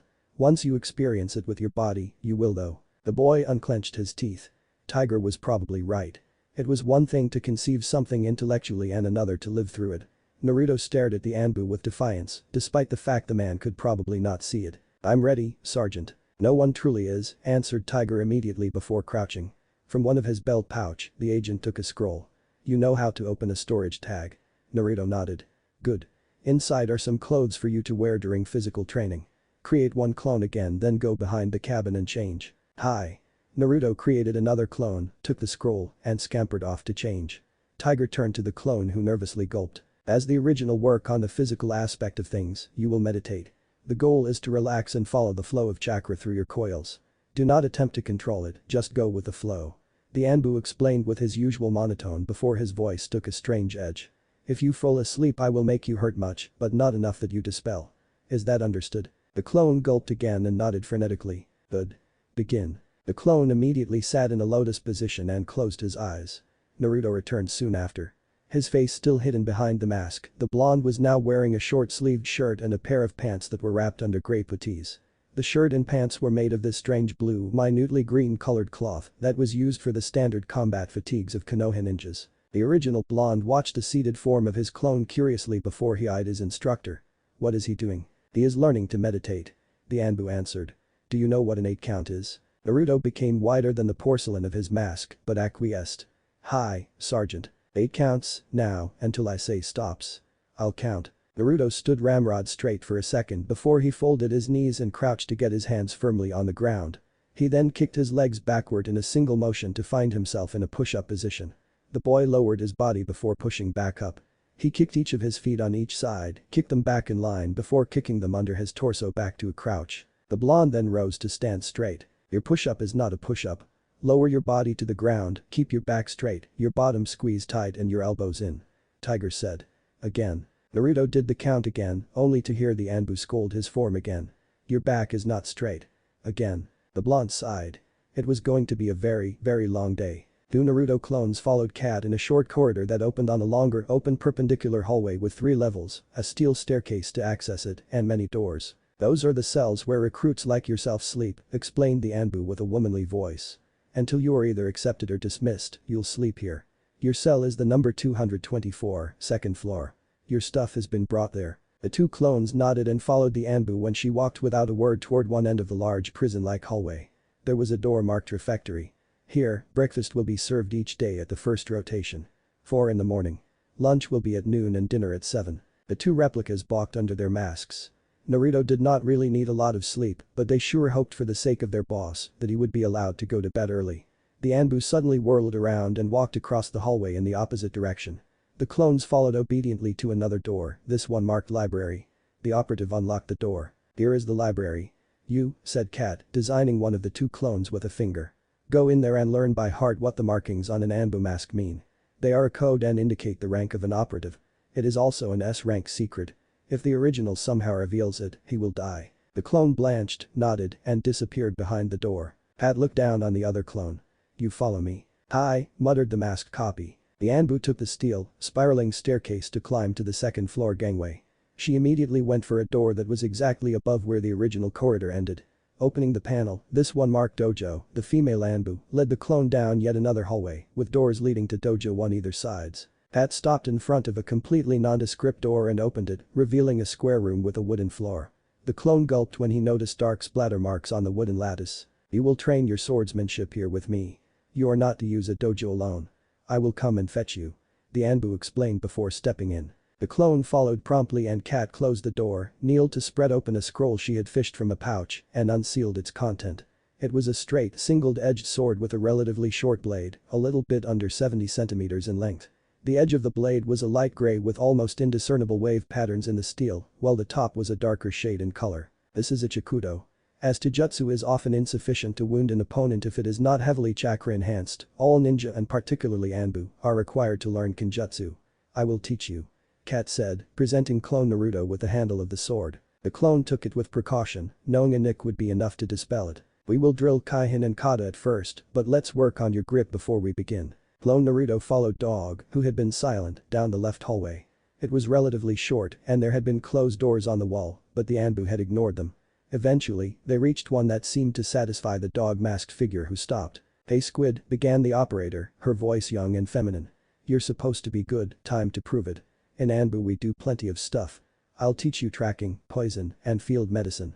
For all that, you'll need your chakra control up to snuff first." The ANBU explained, making the clone bristle slightly behind his mask. Yes, his chakra control was bad. Yes, he was willing to learn and get better. No, it was unnecessary to rub it in his face. Dog royally ignored him and opened a door. The clone eyed the most bizarre room any version of Naruto, original or not, had ever imagined. The chamber was a cube, but the ground had been carved out to form half a sphere, its curved surface covered with smooth black tiles made of flame knew what. Dog walked in the room and beckoned for the clone to follow. The blonde replica immediately fell on his butt, the floor was extremely slippery. The masked boy slid down the large bowl and ended in front of the ANBU, who was sniggering mockingly. "Fresh out the academy, tch." The clone bristled again and fought against the tiles to right himself and stand up, carefully measuring each of his movement to avoid falling again. "Double challenge for you. You need to pour chakra through the sole of your feet to stick to the ground. Too much and you fall, too little and you'll fall. The tiles are damn slippery also, which makes it harder," explained the ANBU before throwing a two-finger salute to the clone. "Good luck noob." Dog completed before climbing up the slope of the sphere and sitting on the edge. Clone Naruto turned slowly to face the ANBU and stuck out his tongue at her behind his mask. "Your entire body language just tells me you did something. I'll punch the original for it," said the ANBU out of the blue. "Now get to it noob." The replica grimaced and decided to get to work. Tentatively, he reached for his chakra and channeled as little as he could to his feet. He immediately bounced off the smooth tiles and impacted the curved wall before sliding down. The clone sighed. That was going to be a long day. What if Naruto betrayed and joins ANBU harem? Thanks for watching my video till the end. If you enjoy this content, then do consider subscribing to my channel and leave a like if you guys need the next part, comment down, and thanks for watching the video and see you guys in the next video.